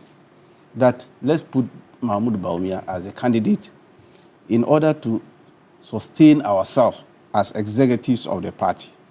Because you cannot go and get some 38.2% in an election and expect the broad base of the party to still let you lead such a group. MPP is a strong, formidable party that I know from 1992 when they started. In fact, they were given a run for our money. Look at what they did to us in 96. They were not part of the parliament of 1993. They were outside, made noise, organized themselves well, and got about 66 in 1997 parliament. Now, these 66 members struggled with us in parliament and made sure that we lost the election 2000. That was how formidable the party was. Now, this party started going down the drain when President Kufuor advised them against electing somebody who is full of tension. And they refused. And elected somebody who was full of tension. Who is the tension person? Oh, it was a statement from President Kufuor then. That was 2007. I'm sure the video is around, where he was saying that they should make sure that they elect somebody who is not full of tension, who will bring the party together, who will not make sure that the party would say... That famous video. That famous video is there. And what happened? At the end of it, when they elected somebody, for the first time, they started sacking leadership of the party. The national chairman was sacked. The general secretary was sacked. The first vice chairman of the party, national, was also sacked. You see, that's the tension the President Kufuor was talking of. Now, with all these things, now look at where the party has reached. That is what the man was talking about, the problem. Now, this Elisa group sat down and realized that, look, we perform badly. Now, if we should say we should go and reorganize the party from the branches, they have what they call polling station executives. And then come to constituency, to regional, all the current executive, they would have thrown them out. If you're a serious political watcher and an activist, you would not return somebody with 38.2% back into the race. They would have thrown them out. So they adopted the top-down approach. Let's put a presidential candidate, since he's the one who led us to get the 38.2. If he's able to succeed, there will not be justification for removing us because he was the leader. But that's a conspiracy theory. That is what I'm saying. They conspired. They sat down and did all this plan. It's a strategy. Haven't you seen that all the national officers are lacing their boot to come back again? So on what basis, if you put Bawumia there as a candidate, on what basis would you want to remove their general secretary or the organizer or all the officers who were elected, who supported him to get the 38.2%? That is the strategy. That is the plan. And they've succeeded in that. In coercing all this, because that if you look at the current National Executive Committee of the party, it's full of the Bawumia group, which are known as the Alisa people.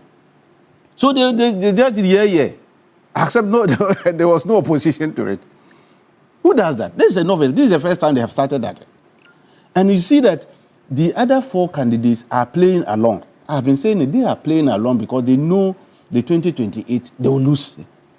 And then so that they will still be relevant in the scheme of things. If they don't play along and chicken out and don't contest this one, how are they going to come back after 2028 to convince the broad base of the party that after Bawumia, I should be the best person to lead the party? The only thing is to play along with them. And that is why they are playing along. The four of them, they know they can't beat this man with this election that they are going. But have you monitored the messaging?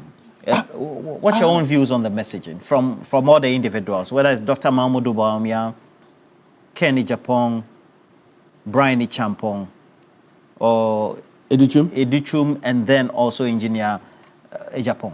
Look, what message are they giving to them? You are giving a message to a group that has already made their mind. It's the same group that brought Bawumia into this thing. It was a chorus. And now you are going back to tell the same people, now they shouldn't vote for him. Don't forget, the people that you are asking they shouldn't vote for, they are all part and parcel of the group that led them to get 38.2%. So what are you telling them? If you go and stand before them, like, Brian, I like his message. He's trying to look at numbers. He's always telling about numbers. That if you look at the numbers and all that, it doesn't speak good for Bawumia and all that, if they should bring him back. He's talking about numbers. Are you getting it? But interestingly, the people you are talking about are the people who brought those numbers. Are you getting it? They are the architect of the numbers. They didn't do their work well, and that led to that number. And now you are telling them, it means you are blaming me and asking me I should vote for you. That is what he's doing. So it's not resonating to the right persons.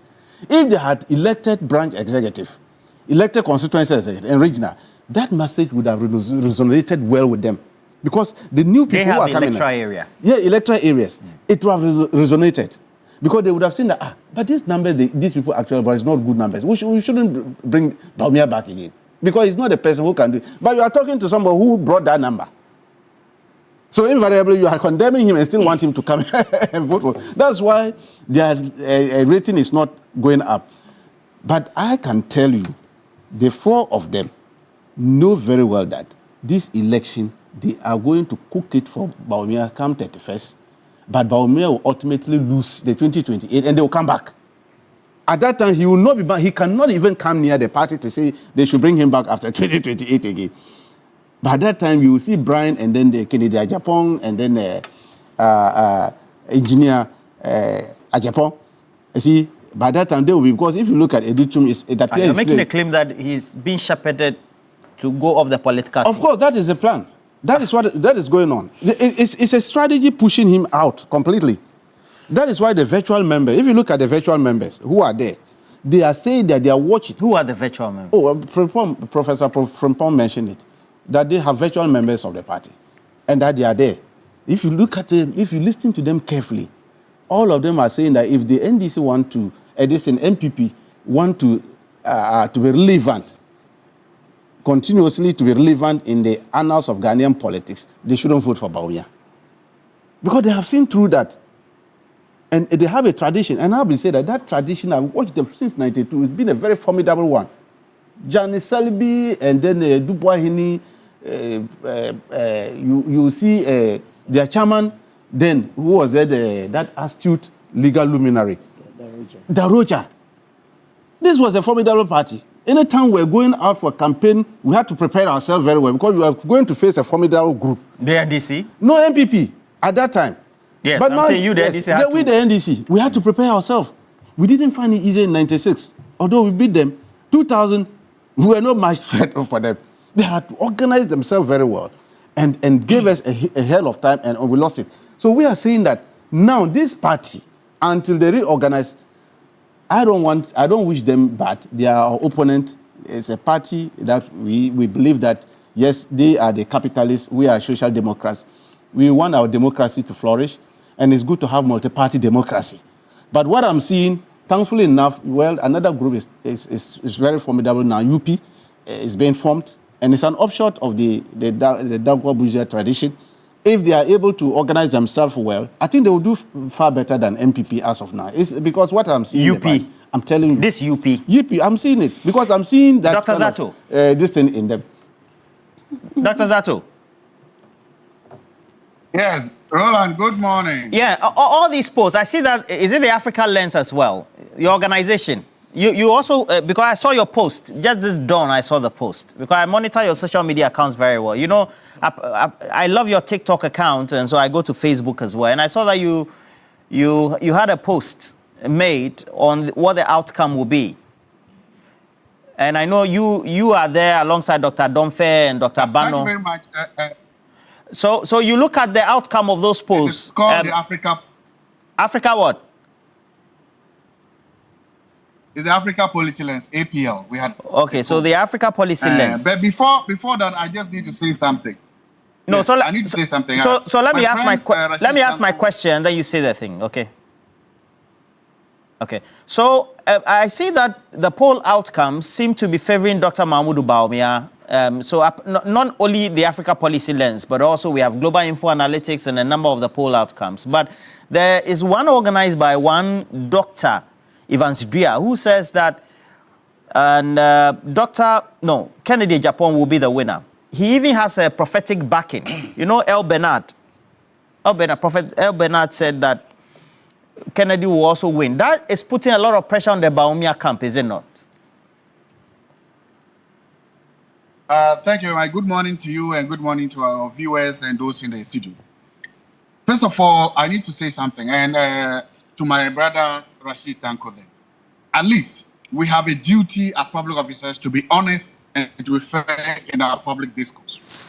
And as the Deputy Director of Elections for the NDC, it's imperative that when you are on public air, that you do not churn out untruths, half-truths, and lies. And I'm saying this because the last time we met there, this thing came up. Rashid Tanko, in 2016, do you know that there was one time that His Excellency John Dramani Mahama, the sitting president, had 30%, right? You know that there was one time His Excellency Dr. John Dramani Mahama had 34%. So is it fair to say that he's a 34% guy? The point I'm making is that just because in the course of counting numbers, a particular number was reached, that didn't mean that that's the delegate's complete number.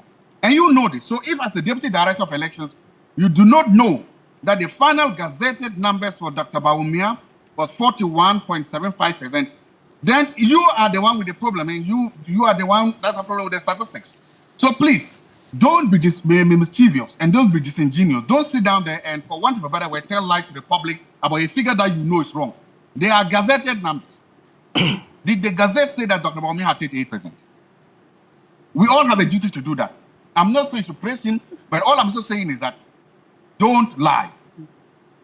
That's number one. Number two, yes, there are polls and there are so many different polls. And as I've said, Africa Policy Lens, I'm a senior fellow at the Africa Policy Lens, and our poll has just come up. What we did different with our poll was that we looked at candidates' favorability and likability before the candidate visited and after the candidate has left. Because our hypothesis was there's a face-to-face matter. Does it matter when the candidate visits you? Because everybody has heard about these candidates on social media and other places. And they form their opinion. So we want to know, does it matter after the candidate has come to visit you? So we looked at their favorability, where they were before they visited, and then we also look at the favorability where they were after they have visited.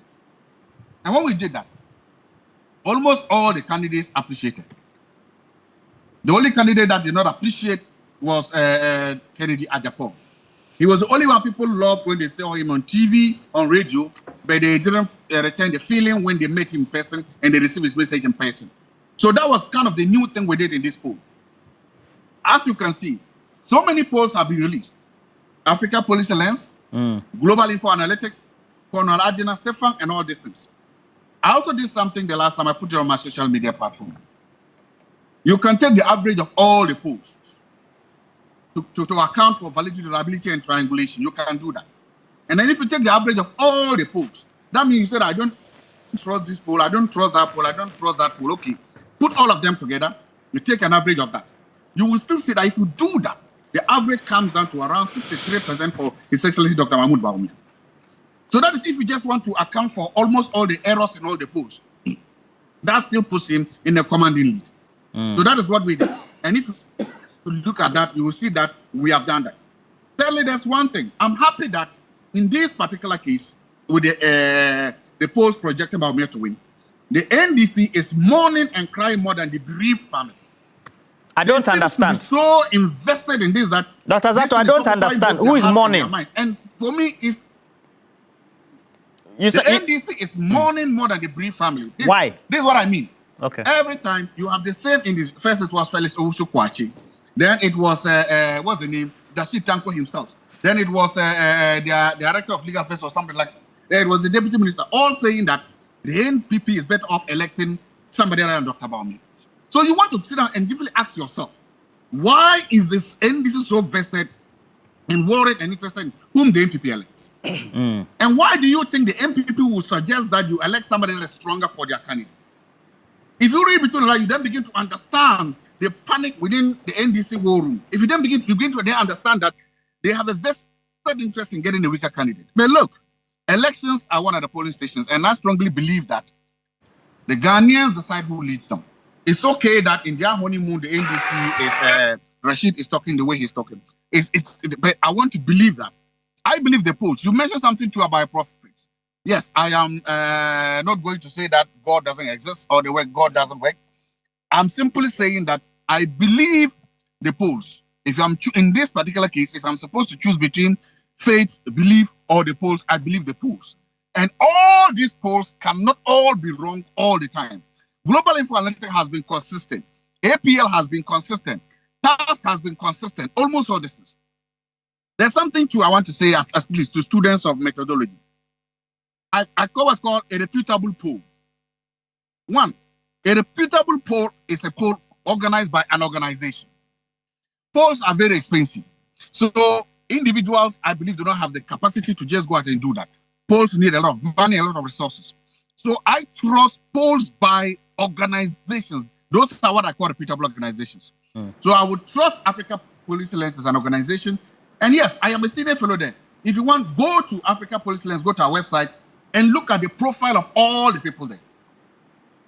Okay. Together, all of us there, we have close to 200 publications, academic publications. And we are from some of the most reputable universities in this country. And we have all gotten to where we are through research. Our CVs, individual CVs and collective CVs, demonstrate that we have the knowledge to do research. We've done research throughout. Okay. Two, Global Info Analytics, Conrad Adler Foundation. So all these are called reputable organizations and reputable institutions that have demonstrated over the time that they have the wherewithal to do this kind of research. All right. At the end of the day, the polls will come out, we'll see. But it's important that I want to go back to the point I made earlier. Now, look, Dr. Rashid Tanko, last time we clashed in the studio, but don't do this. Because at the end of the day, honesty is important. At the end of the day, truth is important. And we all learned maths in primary school. Just because Dr. Zato.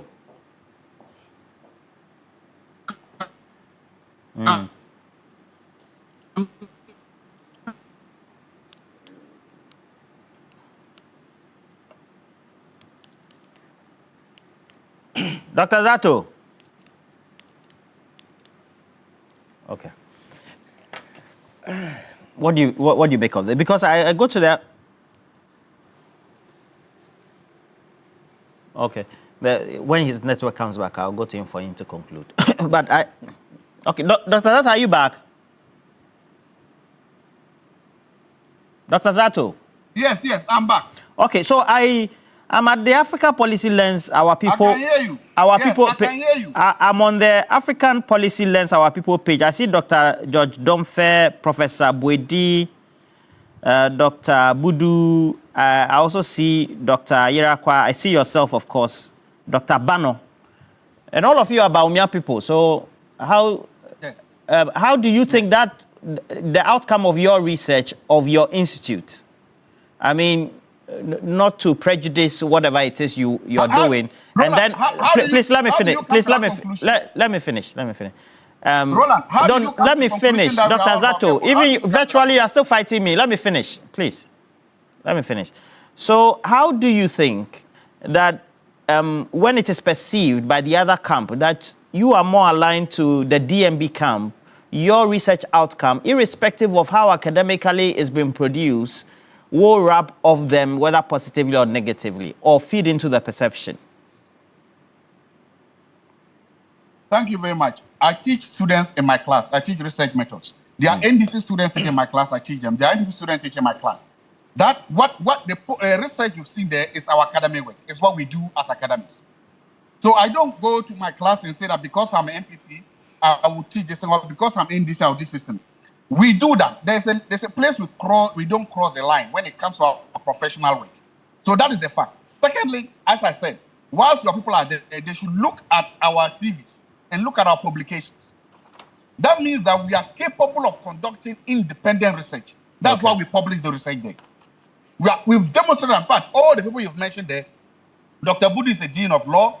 Professor Bwedu is a dean of accounting and finance, and all those other people. We have demonstrated that, and for me, that is the bigger point, to be able to demonstrate that we can carry out independent research.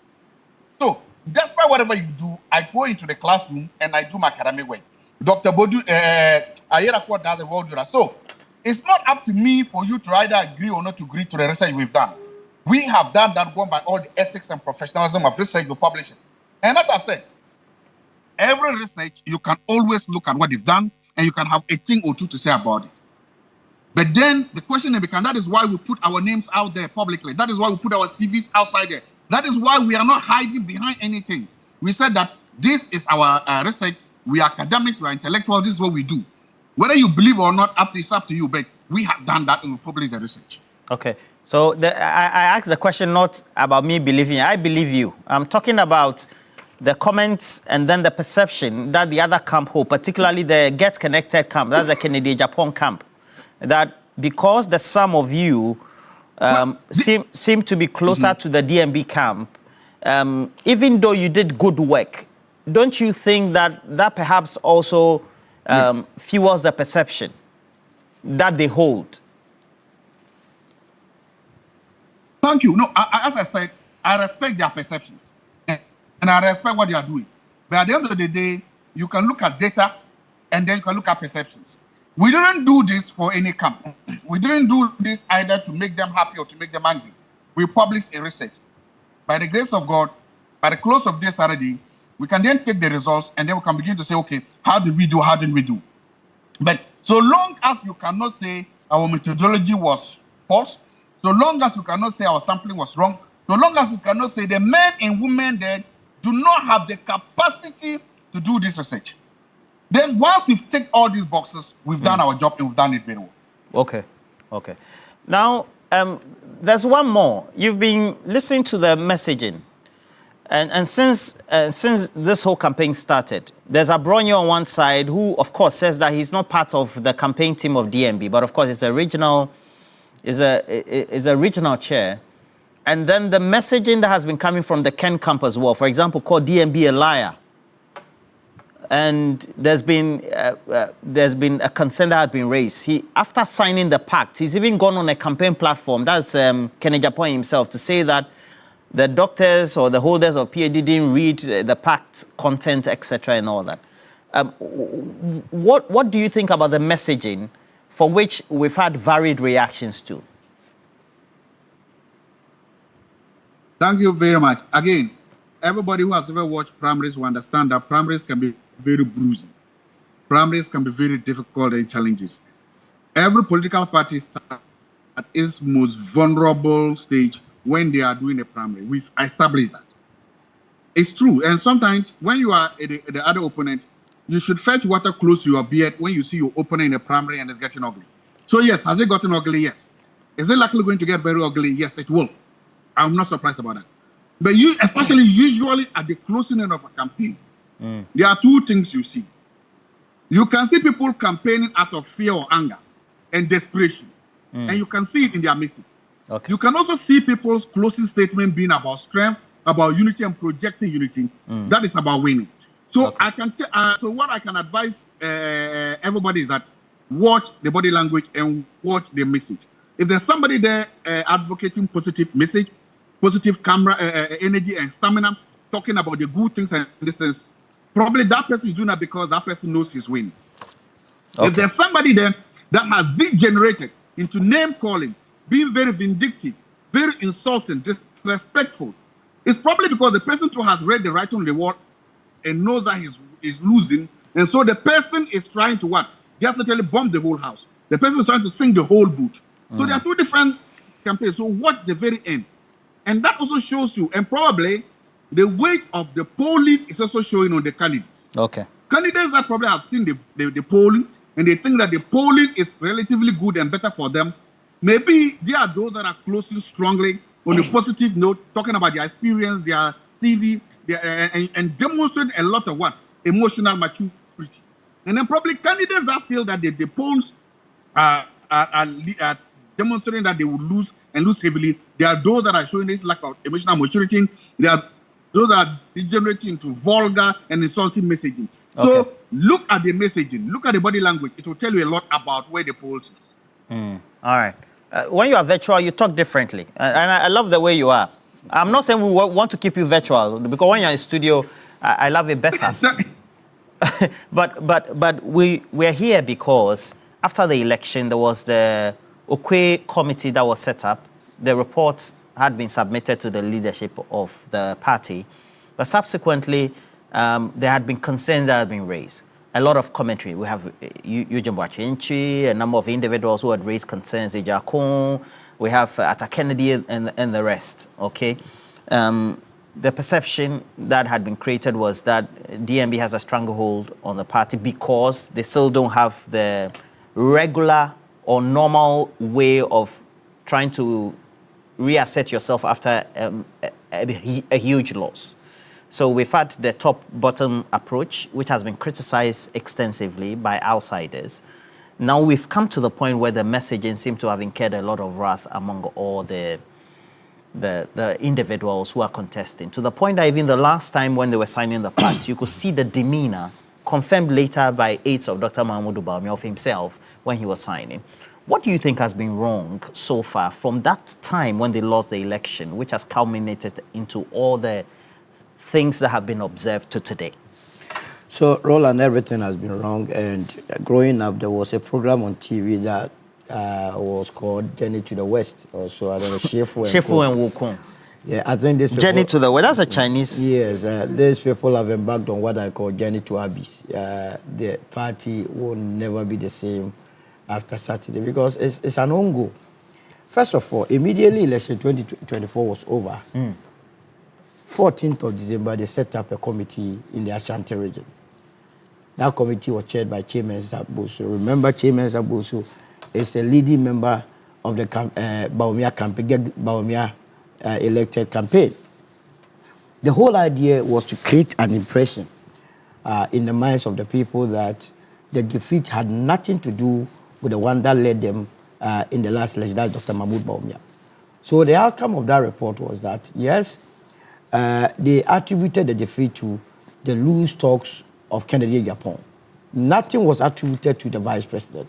There again, they attributed the defeat to the delegate system, corruption, and mismanagement of the economy. It is the reason why, since December of 2024, you realize that any campaign platform that Dr. Mahmoud Bawumia mounted, he tried to distance himself from the happenings in government, saying that he was just a mere mate. Was it wrong? Absolutely. What have we been told by Napo? As for Napo, the moment he speaks, I laugh. I would always wish that you speak. Napo. Oh, Napo. How can you go and say that the cabinet that you were sitting, Mahmoud Bawumia was the wisest person? You have even insulted Akufo-Addo. I don't understand. But you go to cabinet. You that sits in cabinet. Cabinet. You had about 90 members sitting in cabinet. Look straight into all of them, their faces, and say, of all the 90, the wisest person was Mahmoud Bawumia. How can you do that to the very person that? But that is his observation, Solomon. That is why they went on a thank you tour. The people realized that, but for the benevolence of the Ghanaian, Napo would have been your vice president. Lose soccer like that. He would have been going to the UN to go and even insult us there. How can you do that? The last time he came and even looked straight at his own uncle, President Kufuor, and said that Nana Kufuor had outperformed all of them, including his uncle. Digging a hole means performance. So clearly, they have not been in the top of shape. But let's go into the various issues that have come out. They started with a thank you tour. Under the thank you tour, remember someone was stabbed in Bantama, leading to Kennedy Japan withdrawing from the thank you tour.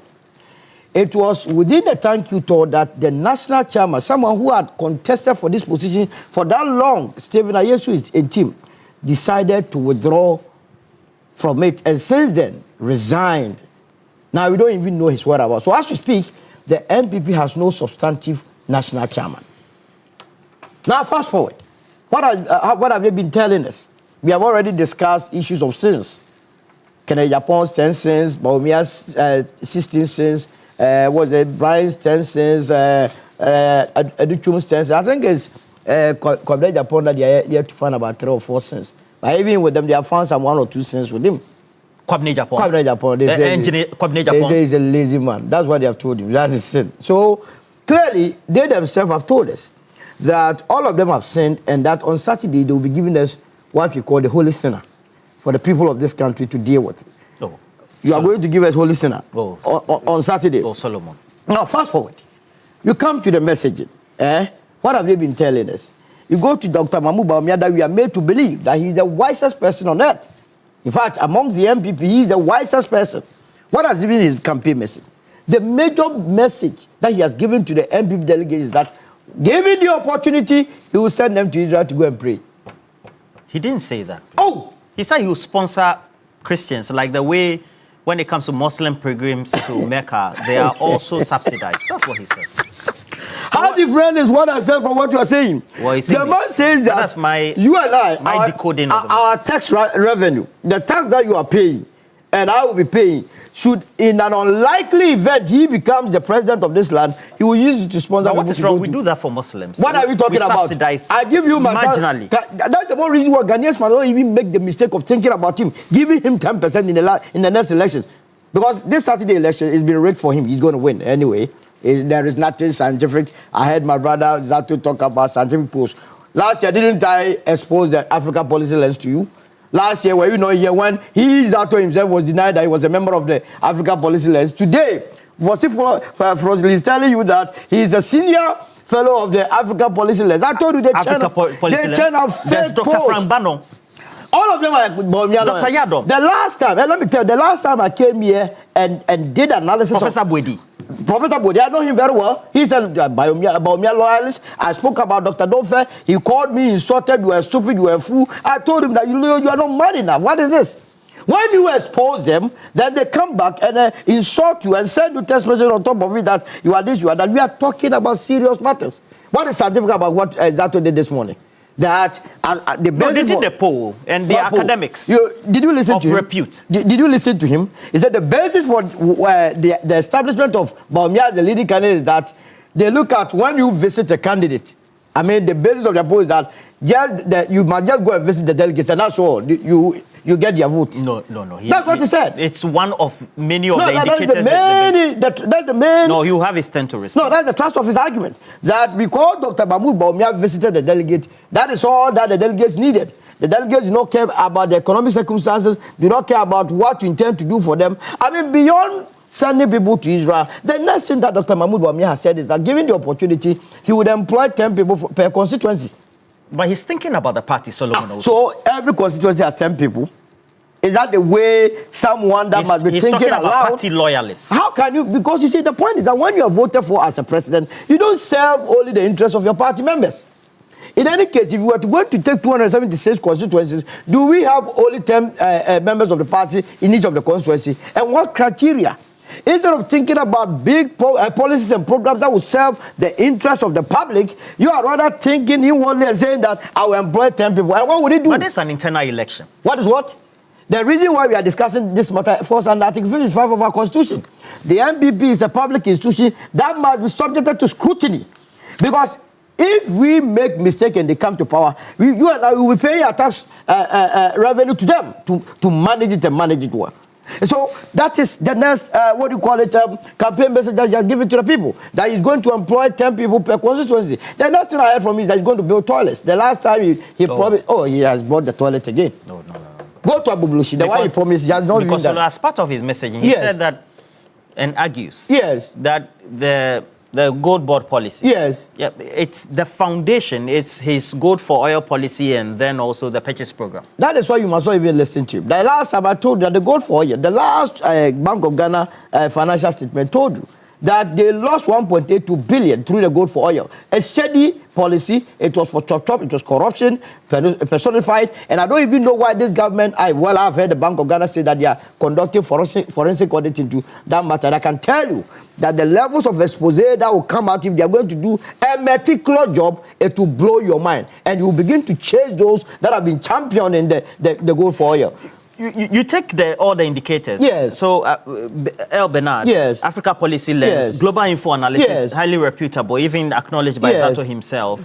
And then Dr. Evans Dria also saying, get connected, Kennedy Japo will be winning. It puts them head to head.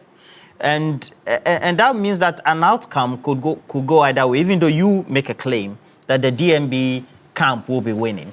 At the end of the day, what's your own focus like that post the election, actions need to be undertaken to unite the party? First of all, it's going to be very difficult for them to unite the party, listening to Kennedy Japan and listening to other contenders. The Kennedy says that, he has repeated that Bawumia is a liar. And he said that he's not going to withdraw it. Because, you see, there are certain messages when you are in the campaign, when you say it's very easy to retract or withdraw and reconcile, where people have taken an entrenched position. Kennedy is saying Bawumia is a liar. After the elections, how does he campaign for someone who is a liar? Then people will be seeing him in a different light. Now, the Kennedy's camp, the Bawumia's camp have also called Kennedy a mad person.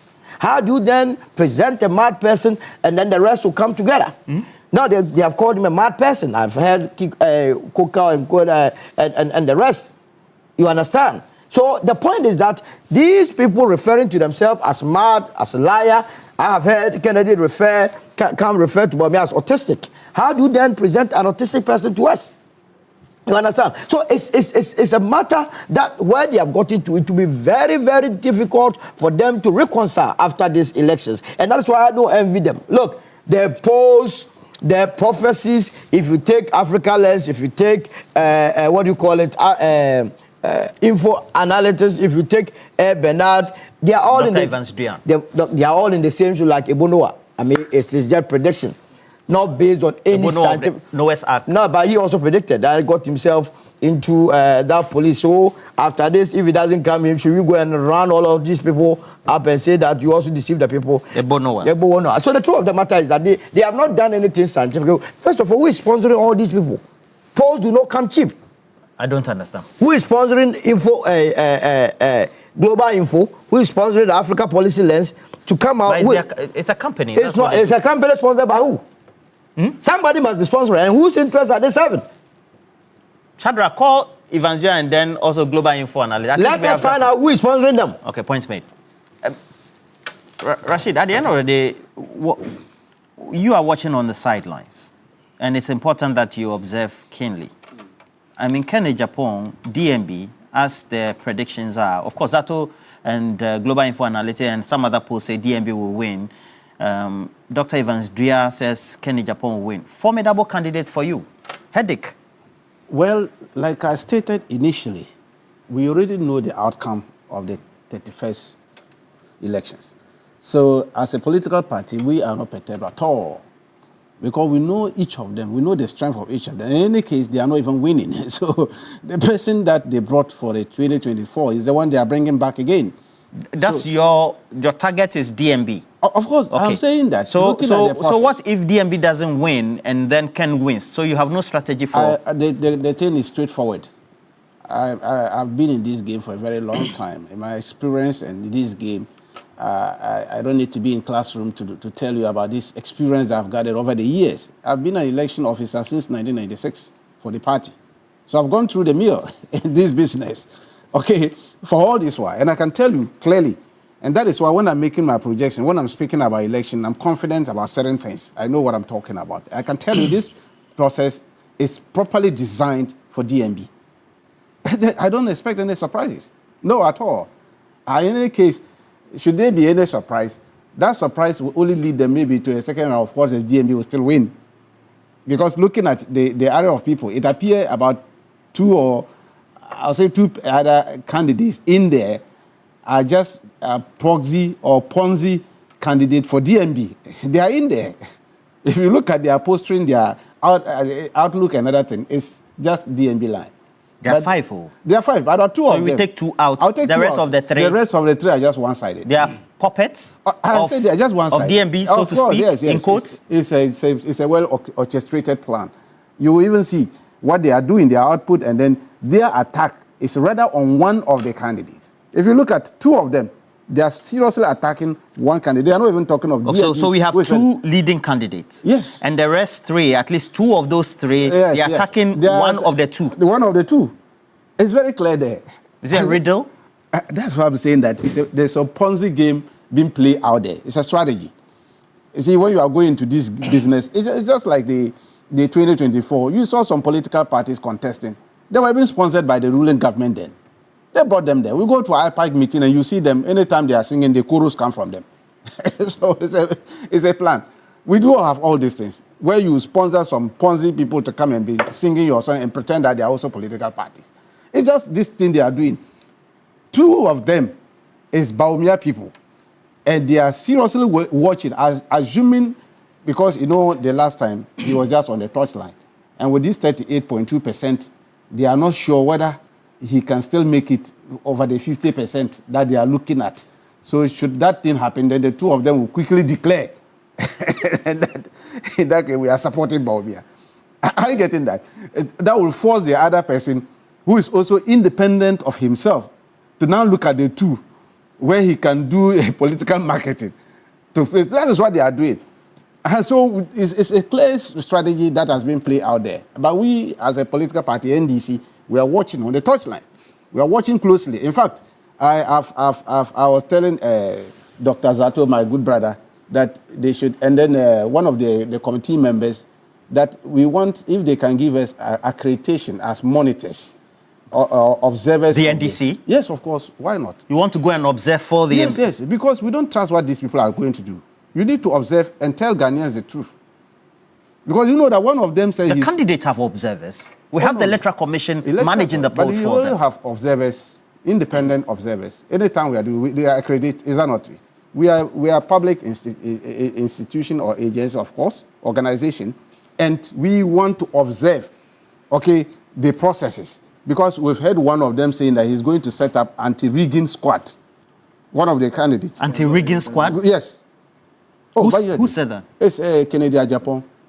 He said he believes the election could be rigged? That they rigged him. They rigged the election the last time. He mentioned that he got some place 104, and they wrote 14 for him. I think I heard that. Yes, he's been saying it. And some place he got 75 and they gave him 0.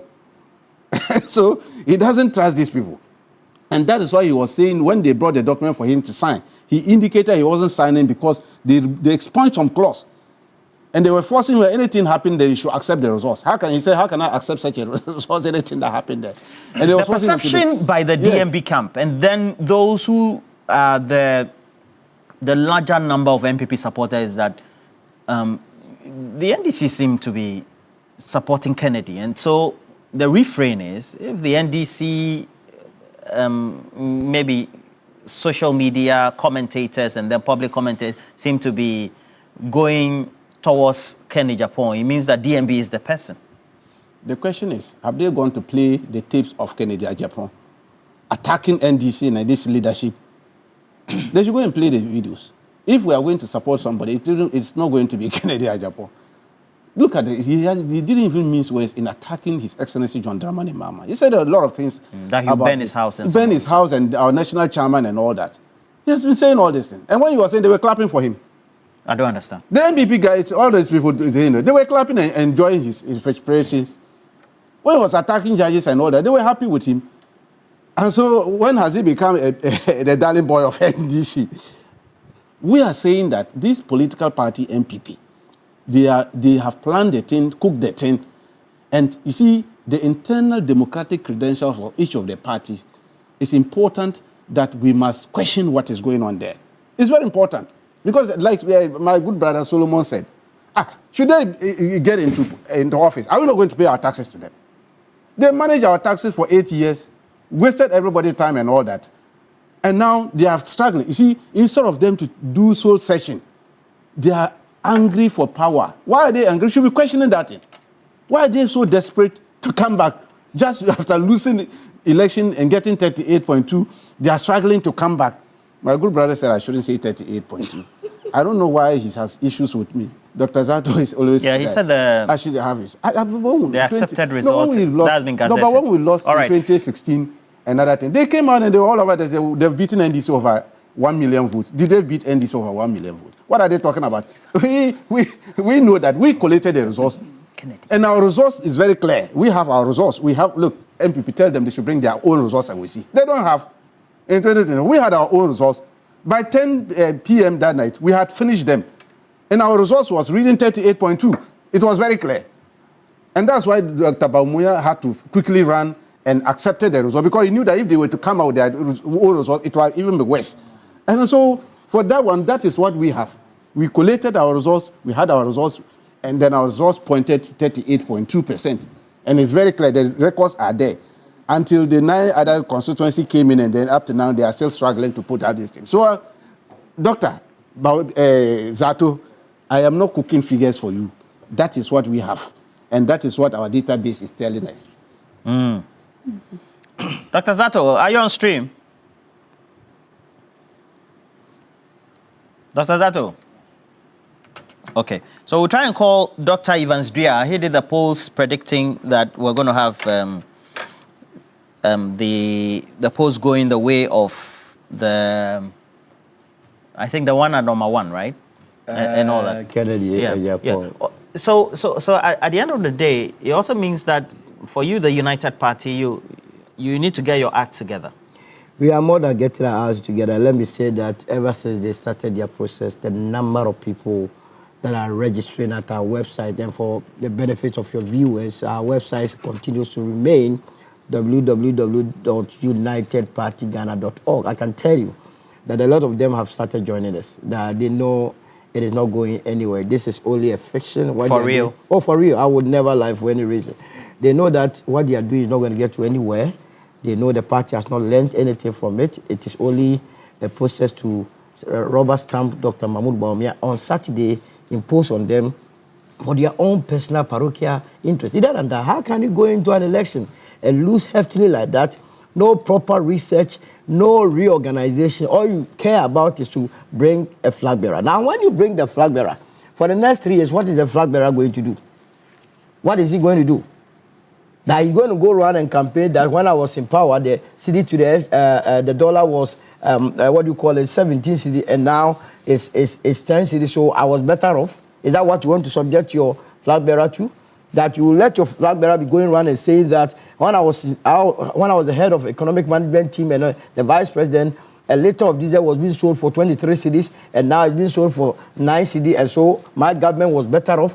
Then you subject your flag bearer to the Ghanaians and say that when I was in power, the debt to the GDP was 65%, now it's about 45%, so vote for the MPP.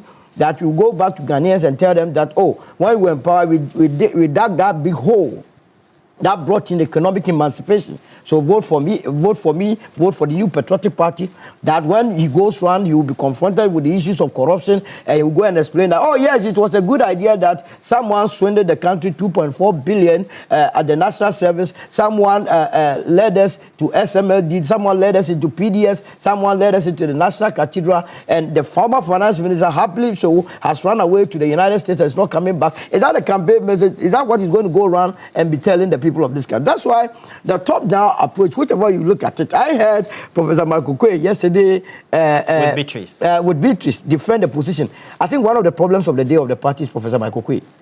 The titles are misleading the party.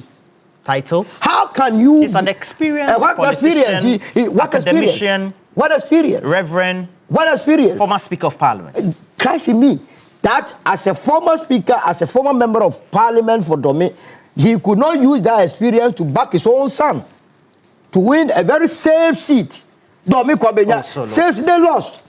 You understand? That after losing by such a hefty margin in Dome Kwabenya, what you could advise the party is that they must embark on a top-down approach to maintain the very delegates that elected a very weak candidate called Dr. Mubawia, who led them to a very hefty defeat, and that process and that system is good. How can you advise a party like that? And that is why he is a professor, another professor by name, Professor Fribourg, what he says, no, these are fake members of the party. By fake members of the party, probably was referring to some of them. And that the virtual members who believe in the ideals and the principles of the party do not believe that the direction in which that they are going will serve the interests of the party. And I believe that they have shot themselves in the foot. They are never going to come back. They are going to play relegation matches with the CPP. And the United Party will continue to do what is right for the people of this country. And that as I've admonished the youth of this country, it is time for us to have a paradigm shift, to move in a different direction so that we will taste a different government, a government that belongs to you. The youth of this country today are no more interested that I was born into this party, born into that party. All that the teeming youth of this country cares about is that they have been given a very good job, good jobs that can pay them so that they can rent, marry, and live a decent life. That's all that they are calling for, and not what they are doing and treating. That when you come and employ 10 people from each constituency, how does that help the economy of Ghana? How does it help? This is an internal election. I'll say that again. And I think, is that not... Internal election? Beyond the internal election, I don't know going to face the people of this country. Cabinet...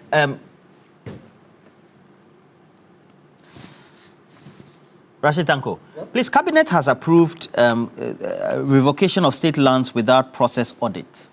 And we're told there's a whole concern about cabinets and the state lands that sometimes are allocated, etc. What's your own observation about it so far? I think that's a laudable idea from Cabinet. Let's applaud them for taking such a bold step. Why? It's important, but look at how the state lands were being disputed. And distributed like toffees. If you go up north, for northern, especially Tamale, they finish all the state lands. So then NDC will not get some? No, that is why His Excellency John Dramani Mahama stated that no, we are not coming in for that matter to go and then be running after state lands and other things. That is why they came up with this kind of things. Very, very important. So around the airport area, when you go to Tamale, yes, they have taken everything, Lemashegu, and even go to West Hospital. The lands over there, which was meant to help expand the hospital, and then the workers will say they sold everything to private people. Regional administration, you go, they sold everything. I think they're behaving as if they will not be Ghana after MPP again. And even in Accra, you saw what they were doing. Look, there are even other issues we can even talk about. Do you know that Metro Mass and this transport, I hope we're going to talk about that. They sold buses, 3,000 Ghana cedis. Buses. But do you know that you're investigating that matter? Yeah, but you value. When you value. How can you value a bus, a whole bus, a whole bus, which has just run for about 3 years or 4 years? You go and value 3,000 Ghana cedis. What is the cost of the tie? One tie. One tie of a bus. And then these people, only God knows, MPP, I don't know why they are still looking for power. So you agree to Cabinet's decision? No, completely. Okay. I stand by them, what they have done. So if one day it is seen that a leading NDC member has access to state land, what happens? Yesterday, interestingly enough, we saw the minister himself when the vice president visited the ministry and was emphatic on that matter. Very clear. If you are an officer of state or government official, and you can only go and look for your own land, and yours is to go and be hovering around looking for state lands, are you a serious person? Are you a serious person? We have learned our lessons. We've been in opposition for 8 years, my brother, and we have sat down and watched these people, how they mess up the country, and they were humiliated with 38.2%. We don't want to go that path. We don't want to go that path. We will allow the state actors to work accordingly and make sure that the state make good use of the state lands. If the lands are for stool lands or skin lands, let them deal with their matter. They are for state lands, no, we will not allow those kind of things. And we have been talking to each other. As chief executive, ministers and other things, we've been talking. Please, keep off from that side. That is not where you should do. If you want, there are stool lands or skin land, go and see the chiefs. If they want to give you land, that's your matter. But state one, So that's why I'm saying that this one, they will stand by, and the minister was very clear about it. This government wants Ghanaians to benefit from what they are doing. The resources, everything in the country belongs to the good people of Ghana. We are only here to preside over it and make sure that we handle it and then judiciously for them. Prudent management of Ghana resources for the people to benefit from it. And that is what we are doing. And so I back them. What he has done, he knows what he's doing. They have elected us to come and implement our policies, and we are doing same. But not to go and be looking, hunting for land wherever there are land and say redemarcation or what and be taken. No, that is not what government is coming to do. NDC will not do that. And that is why I'm saying that this one, we back it. And I've been saying it, we've spoken to each other very well about it. If you want your land, go. You know where the stool lands are, the chiefs are. Go and see them. For them, that's your cup of tea. You and them can deal with your matter. But off state lands, let's make sure that if we are going to redesign another thing, we redesign it for the benefit of the state. I back them. I support them for that. So if you are offered a state land, you will not take it? As Rashid Tanko, Gifek boss. You know what? I am a royal from a community, a Bimbila, a Julu. We have plenty of lands over there. But you live in Accra? Accra, what do I know? I'm not from this place. What am I going to be doing here? I have plenty of this over there. My village is over there. I'm here to work. Why should I be going and be chasing for lands? To do what? See, that's the problem. What are you going to chase for? You only did this. You see, and interesting enough, I've been saying, why are people so interested in getting plenty lands and that? What are you going to do with it? When the man said he will everything for the forest, he was willing forest. Was the late General Secretary of MPP, Sir John. Forest lands, he was willing it for people. Achimota Forest, they were willing it for. What are you going to do it? For all this. Please, look, if you want, go back to your hometown. The chiefs are there, the lands are there, plenty over there. You can go and pick them. You help them develop the place. Look, I needed to do something in my community and I went. My uncle was there, the chief over there. He just use his hand like this. Look at this place. This tree to this place, you can take. They are there free, lying down there. That's Bimbila. Bimbila is there. Not in Accra. I'm saying that people doing it here, they have their communities, they have their villages. Okay. Why can't they go there and help them develop in those areas? I get your point. And so that we leave government lands so that the government can also use it to develop the place. So that's we why need hospitals, we need and all this. That's why most NDC old people, they live at Hacho. Yeah. Because they were in those days. I'm right here. You see that those days people are not even there. Because they said Rollins will not allow you to go. But some few have. The acquisition, Exactly. Yeah. But what do you make of this? I mean, it's something. It's a phenomenon that is pervasive among the political class. It's a good, Roland. I studied land economy at KUST.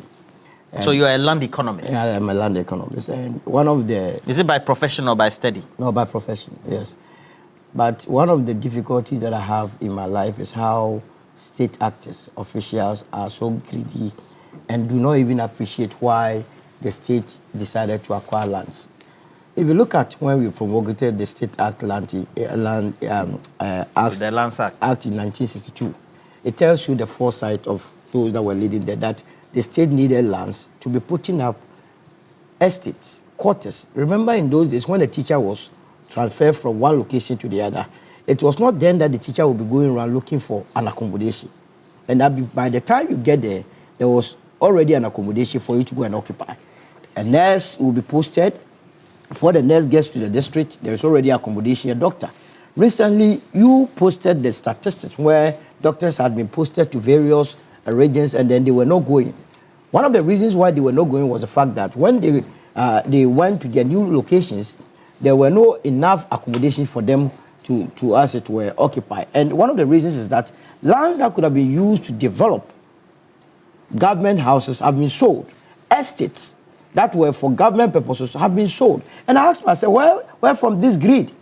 But you see, this whole policy from this government will not be complete if they do not revoke the EI 144 or the Cessation of Forest Act. That criminally minded act that was introduced, executive instrument that was introduced by Nana Akufo-Addo, aided by that young man, Abu Jinapo. You came to meet the Achimota forest over there. Because of criminality, you say you are giving it back to the Owu family to go and do what?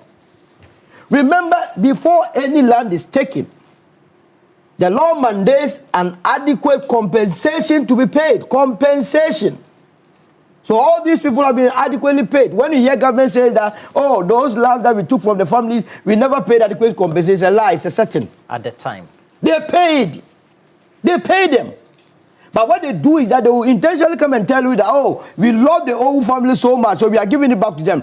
None of the lands get back to them. They just create the impression, they go back and then share the land. So I will appeal to President Mahama that it's a good move that you are, as you're putting an embargo or cancelling all public lands that have been sold, although that have not be processed. But to put the icing on the cake, to let the elders and the ghosts and the ancestors rejoice in their graves, and the elderly men who are in their homes watching, please revoke the EI 144 that gave the lands in the Achimota forest to criminally minded politicians who are waiting, but I've been waiting to see whether they will be able to enter the forest. Because the youth of this country are ready to match them boot for boot if they enter the Achimota forest. Flora and fauna, the only place that gives us that oxygen in the whole of Accra is that place, that small place. You have sold all the lands. The only place, even there, they have turned it into a prayer camp. When you enter the forest, this church has this camp, this church, the animals are even running away. I don't know why the Forestry Commission have allowed that to happen. That a forest house is supposed to host animals, to have and peaceful, plants. Always, here baba. You are driving all the animals away. It cannot happen. Here what? Here baba. When you enter there, and they are not shy of it. Each one has his camp. This one prayer camp. This one prayer to do what? They pray and come and steal from us. They go and pray and come and steal from us. They pray and come and tell our mothers and fathers that they are witches and wizards, as though they will never get old. Which church do you attend? Is it? All right. You are asking me of my church. I believe in God. That is all I do. But the truth of the matter is that singular act, now they've been able to revoke the LI 2462 that allowed mining in the forest. It's a good thing. The president must put the icing on the cake by revoking the EI 144. I tell you, the ancestors will smile at him. I tell President Mahama that when he's able to do that, his ratings, approval levels will move to the roof. These are the sort of things that you do that you actualize the spirit of the ancestors. That you mean business. That you want this country to develop. We are now 34 million. At the time we were acquiring these lands, our population was not here, we're near 10 million. No, so between then and now, which of the periods that the government needs land more than ever? Because by the time Nkrumah even we're less than 6. Absolutely. This is the time the government needs land to even give to investors to invest in hefty projects.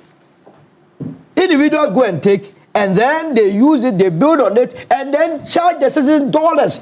Hefty amount. People are sleeping outside. They are unable to afford accommodation because the private sector has hijacked it. The last time I was telling you that if you were to check the EC boss. You mean they have hijacked with their political cronies? Political cronies. The EC boss, the EC boss, James Mensah, the land adjacent. All of a sudden, a property that belonged to the Ghana, the tourism authority, has now been transferred to the husband.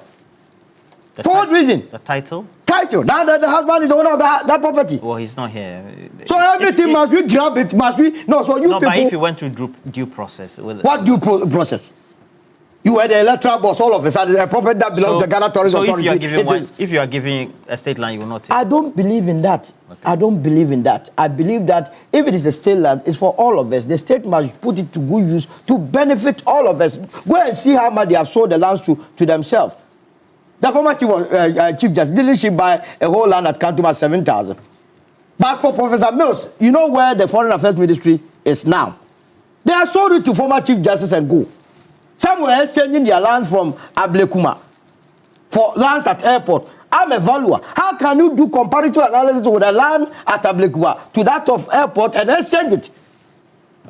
That they are all in the same location. All right. So it's a good move, but the civil servants at the Lands and Lands Commission who have been aiding these politicians. The last time Rashid Pepo told all of us that when you go and sit on the certain committee and you are done, they thank you with land. As though when they were going to the Ministry of Lands Commission, they had lands with them.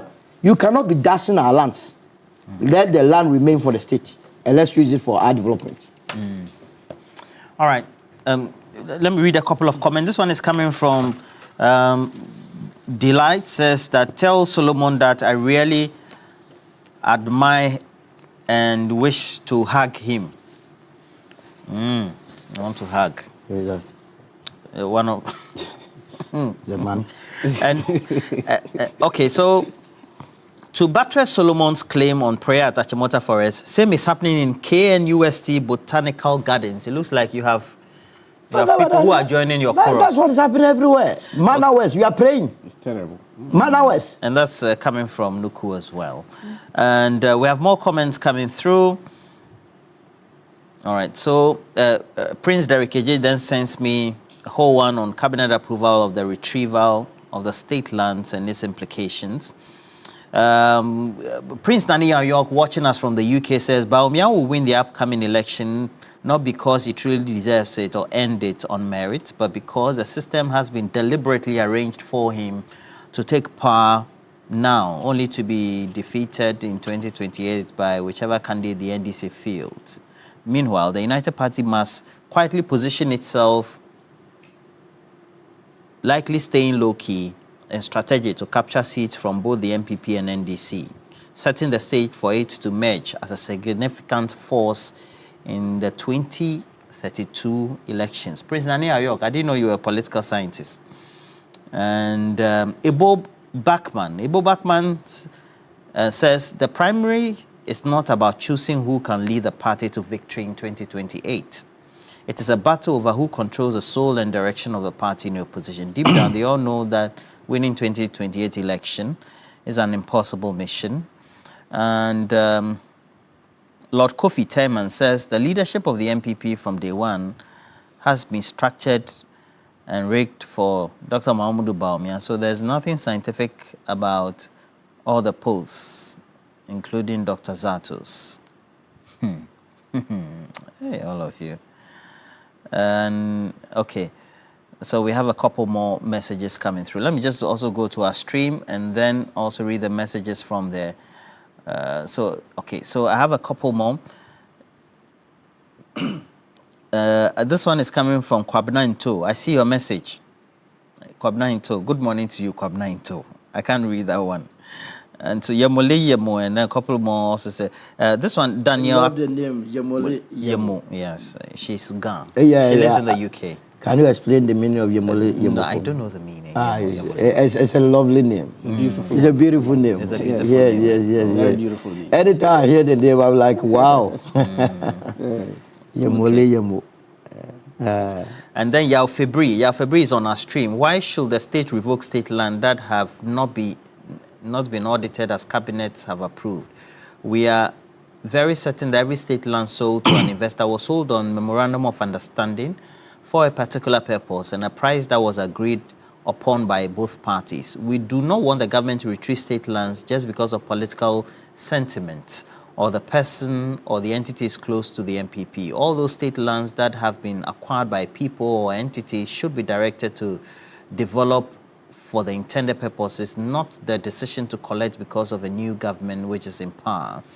There have been reactions to the message as well.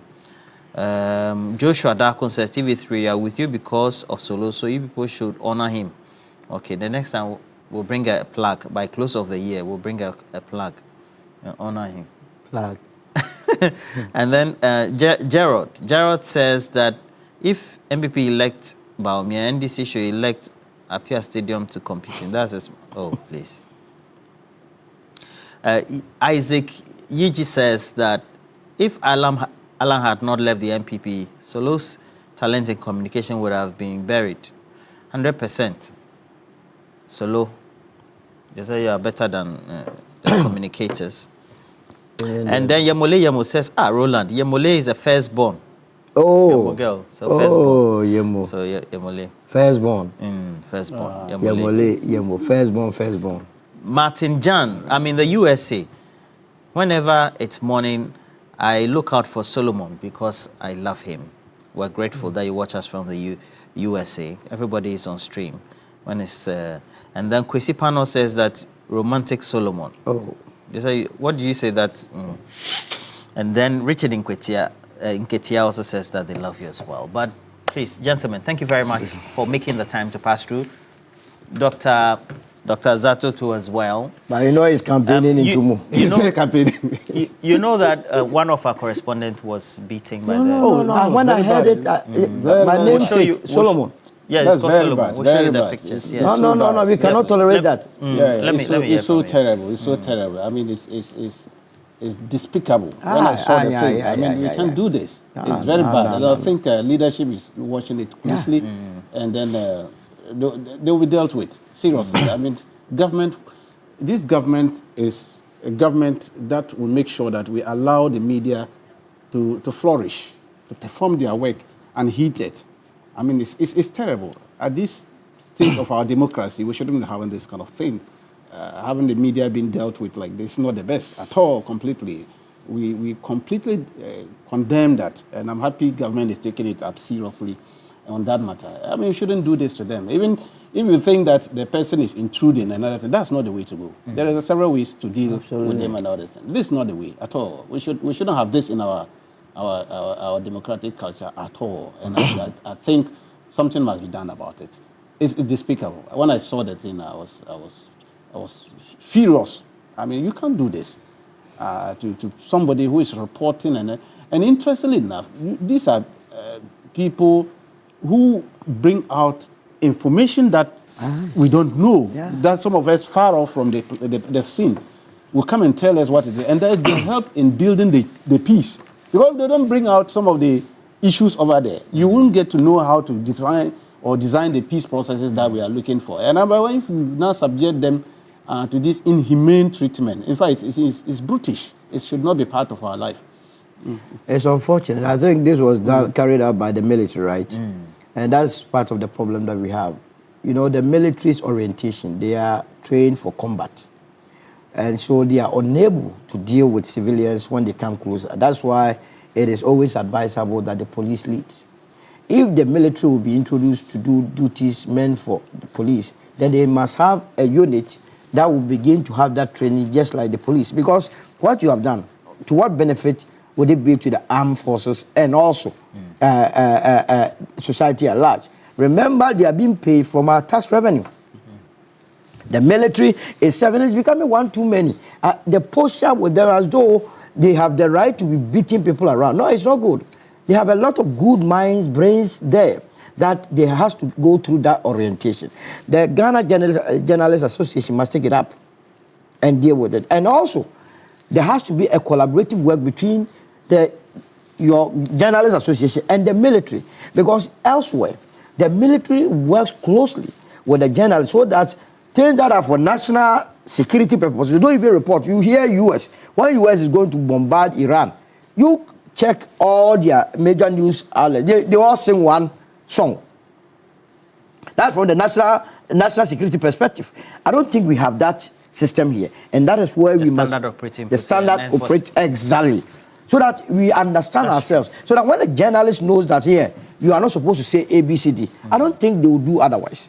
But you have not provided them with the training, but you expect them to be behaving in a certain way, and then more on top of it, humiliating them like this is not the best of situations. In our early years, the military will undertake combative training for you. The BBC, for example, they have a formal combative training. So because they send their journalists to war-torn countries and all that. You see, but Ghana Armed Forces is one of the agencies I admire a lot.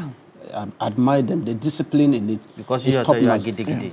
No, I like them. I mean, in fact, it was one of my first point of call. Yeah. In the 80s, I nearly joined there, and they were still young. Yes, I like them.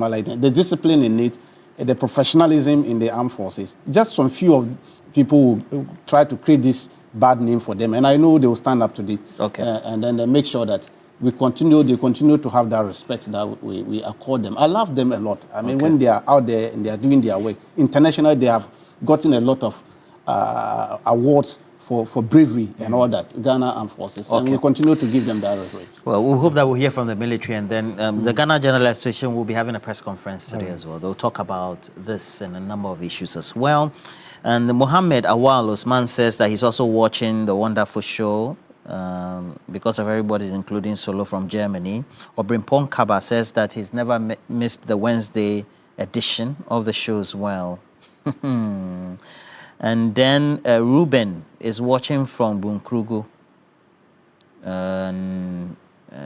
Okay, Bliss says you're a legendary communicator. Okay, so, all right. If you want to look smart and fashionable, make sure you visit any Woodin boutique nationwide today.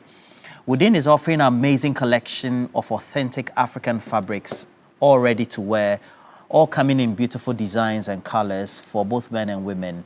Now with Woodin, you get to be creative and versatile with your designs. You also get to be confident and get to show off how truly African you are in Woodin. Go to a Woodin boutique near you today.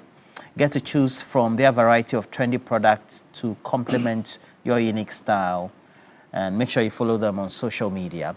A former Deputy Trade Minister, one time was a journalist, but became a Member of Parliament for Ifia Kwesi-Mintim, subsequently now known as Kwesi-Mintim, is celebrating the birthday. Happy birthday to you, the Honorable Joe Beduan. Wishing you all the best for the day. Philip Colley of Smart Shipping Company Limited, as well as Proselyte Group Limited, you're also celebrating your birthday. Happy birthday to you.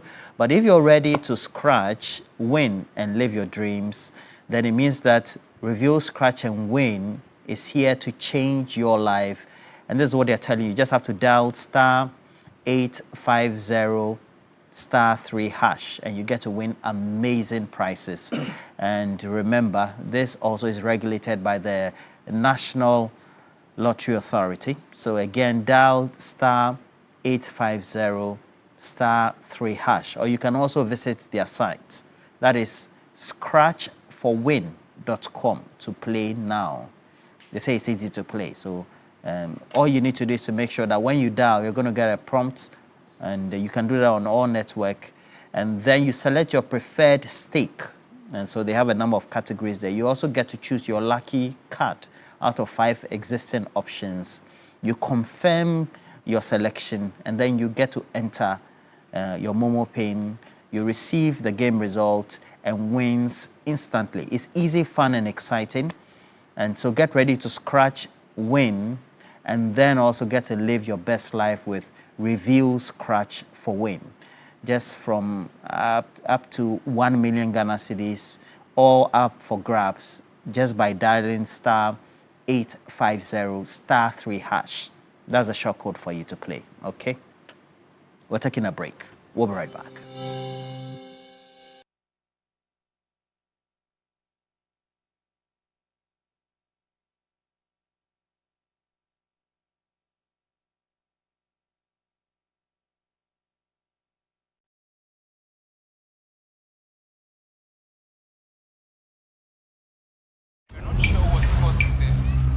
Panic, but if you're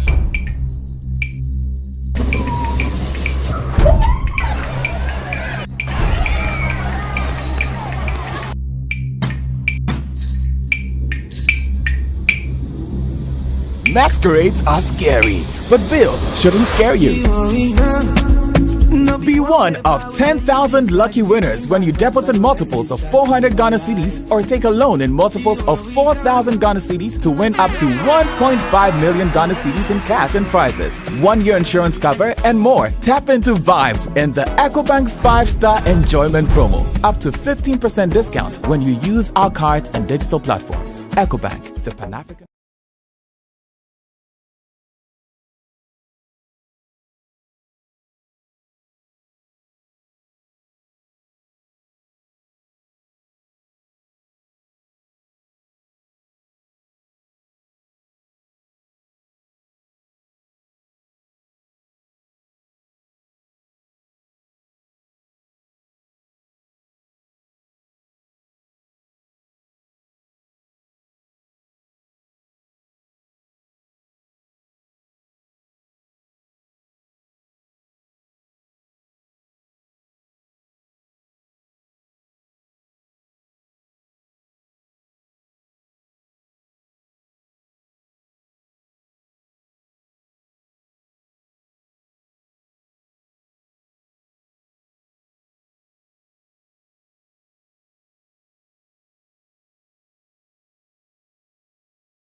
We'll see what happens. Yeah, and I look forward to that verdict, really. It will be an interesting one. And the details backing the verdict. Yeah. But beyond that, women's cup, right? Yeah, I love the women. The WAFCON. Yes. That is the Women's Africa Cup. Yes. The women's edition of the Africa Cup of Nations. That's a very simple way of putting it. Of course, simple way of putting it. So in about 50 days' time, we'll have that in Morocco. But this one is bigger than what we had in the last edition. Okay. Because this one will serve as a qualification for the Women's World Cup. Since 2007, Ghana has not been at the Women's World Cup. That's how many years now? I mean, that is a long time. Years? Over 20 years now. Wow. Ghana has not been at the World Cup. It's not good enough for us, for a country that prides itself as a football nation. So what we are going to do is that we need to ensure we qualify and be part of the top four. The top four African sides would qualify to the 2027 World Cup in Brazil. Last time we finished third, so if you're able to finish third again this time, we will make it into the Women's World Cup. And Akosieje, who was in Morocco to witness the draw for that tournament, has put together this report.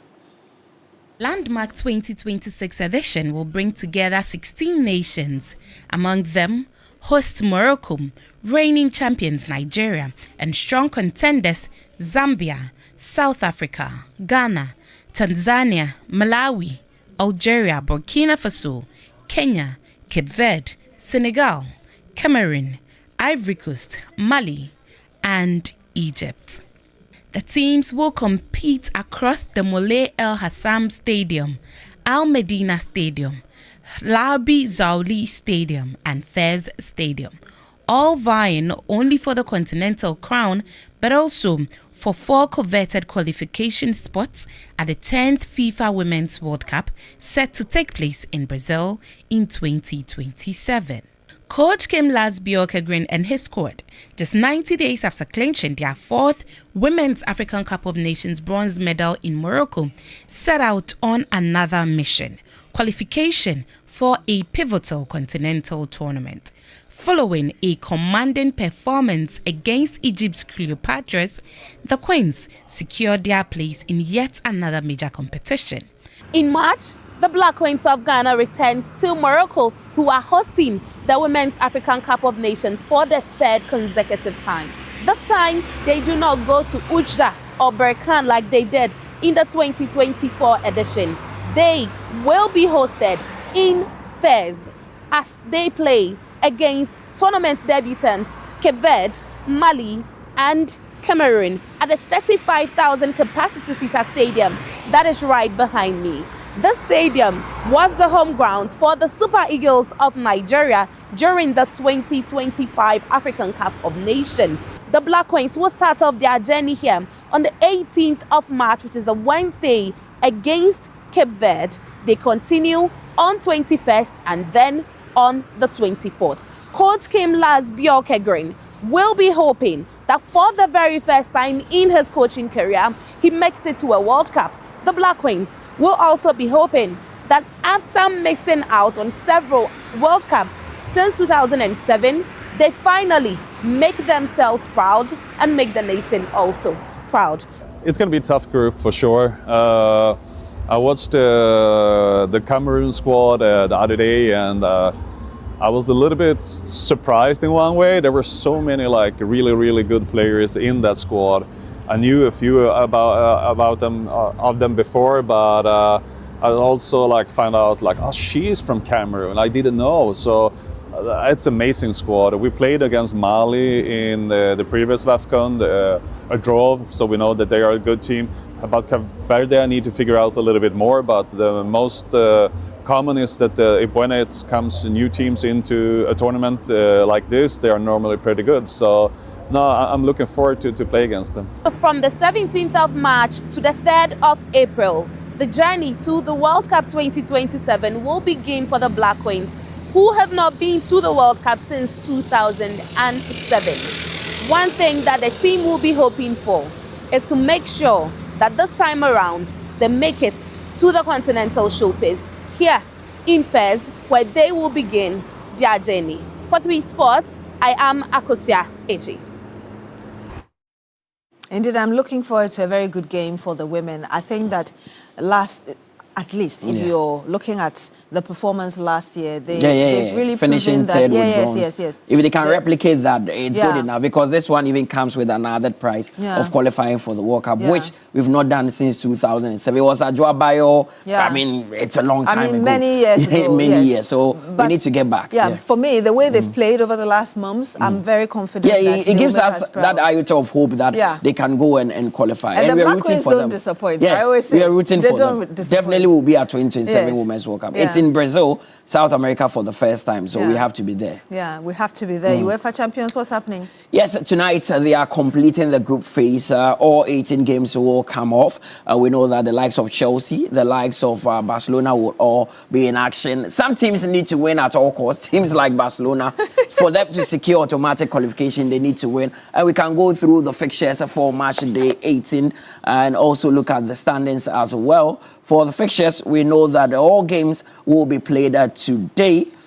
Because the likes of Barcelona, Chelsea would all be in action. There's Ajax against Olympiacos, and Arsenal Number 2, would take also your time. Take your time. will come up against Kiryat Almaty. Arsenal have already booked a place in the next phase of the competition. They have gone 7 games without a win, and they can make history by winning 8 games.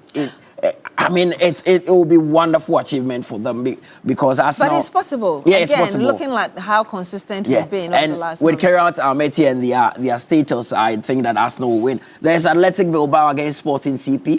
Atletico Madrid will come up against Bodo Glimt. Then there's Barcelona against Copenhagen. Barcelona must win that game to secure an automatic spot. Leverkusen will come up against Villarreal. Then there's Benfica who will take on Real Madrid. Club Brugge would face Marseille. Then Dortmund will come up against How is Dortmund's International performance? Milan. And not bad, but it could have been better. Frankfurt also will come up against Tottenham Hotspur's Mohamed Kudus's team, and they would also be looking at qualifying. Liverpool will take on Karabakh with Manchester City playing Galatasaray. Monaco would come off against Juventus, but one of the standout games for tonight is Napoli at the Diego Armando Maradona Stadium. They are coming up against Chelsea. It's a must-win game for Napoli. How is Chelsea doing? Because the last number of games, they were not doing so They well. are faring well in the Champions League. Yes, in the Champions League, they look like one of the real deals. Napoli would need to win this game at all costs to ensure they are not eliminated. Any result apart from a win would mean Napoli exit. Then there's Pafos against Slavia Prague. PSG will take on Newcastle. PSG, remember, they are the current champions of the UEFA Champions League, but they are also looking at qualifying automatically. PSV will take on Bayern. Then there's Union Gilois, Saint Union Gilois coming up against Atalanta. These are the games, but this is how the table looks like. Remember, the first 8 teams qualify automatically to the next stage, which Arsenal have already secured the place. Bayern Munich, Real Madrid, Liverpool, Tottenham Hotspur, or in the PSG, Newcastle, Chelsea make up the top 8 at the moment. So these teams would seal an automatic qualification to the next phase. But the other teams that could also be engaged in the playoffs, as we know, because the likes of Barcelona would need to win tonight against Copenhagen to secure an automatic qualification. Sporting CP, Manchester City, Atletico Madrid, Atlanta, Inter Milan, or in the Juventus, Borussia Dortmund are 16 as well. We know that from 9th to 24th, these are the teams that will be engaged in the playoffs. So Olympiacos occupying that 24th position. But for the likes of Napoli, they would need a win tonight to ensure they don't exit the competition, because teams from 25th to 36th would not be involved in the competition again. They would go out automatically. Benfica and Jose Mourinho are out of the door. Napoli have a chance of qualifying if they should win against Chelsea. The likes of Slavia. So Prague, even a win would help, right? Yes, a win.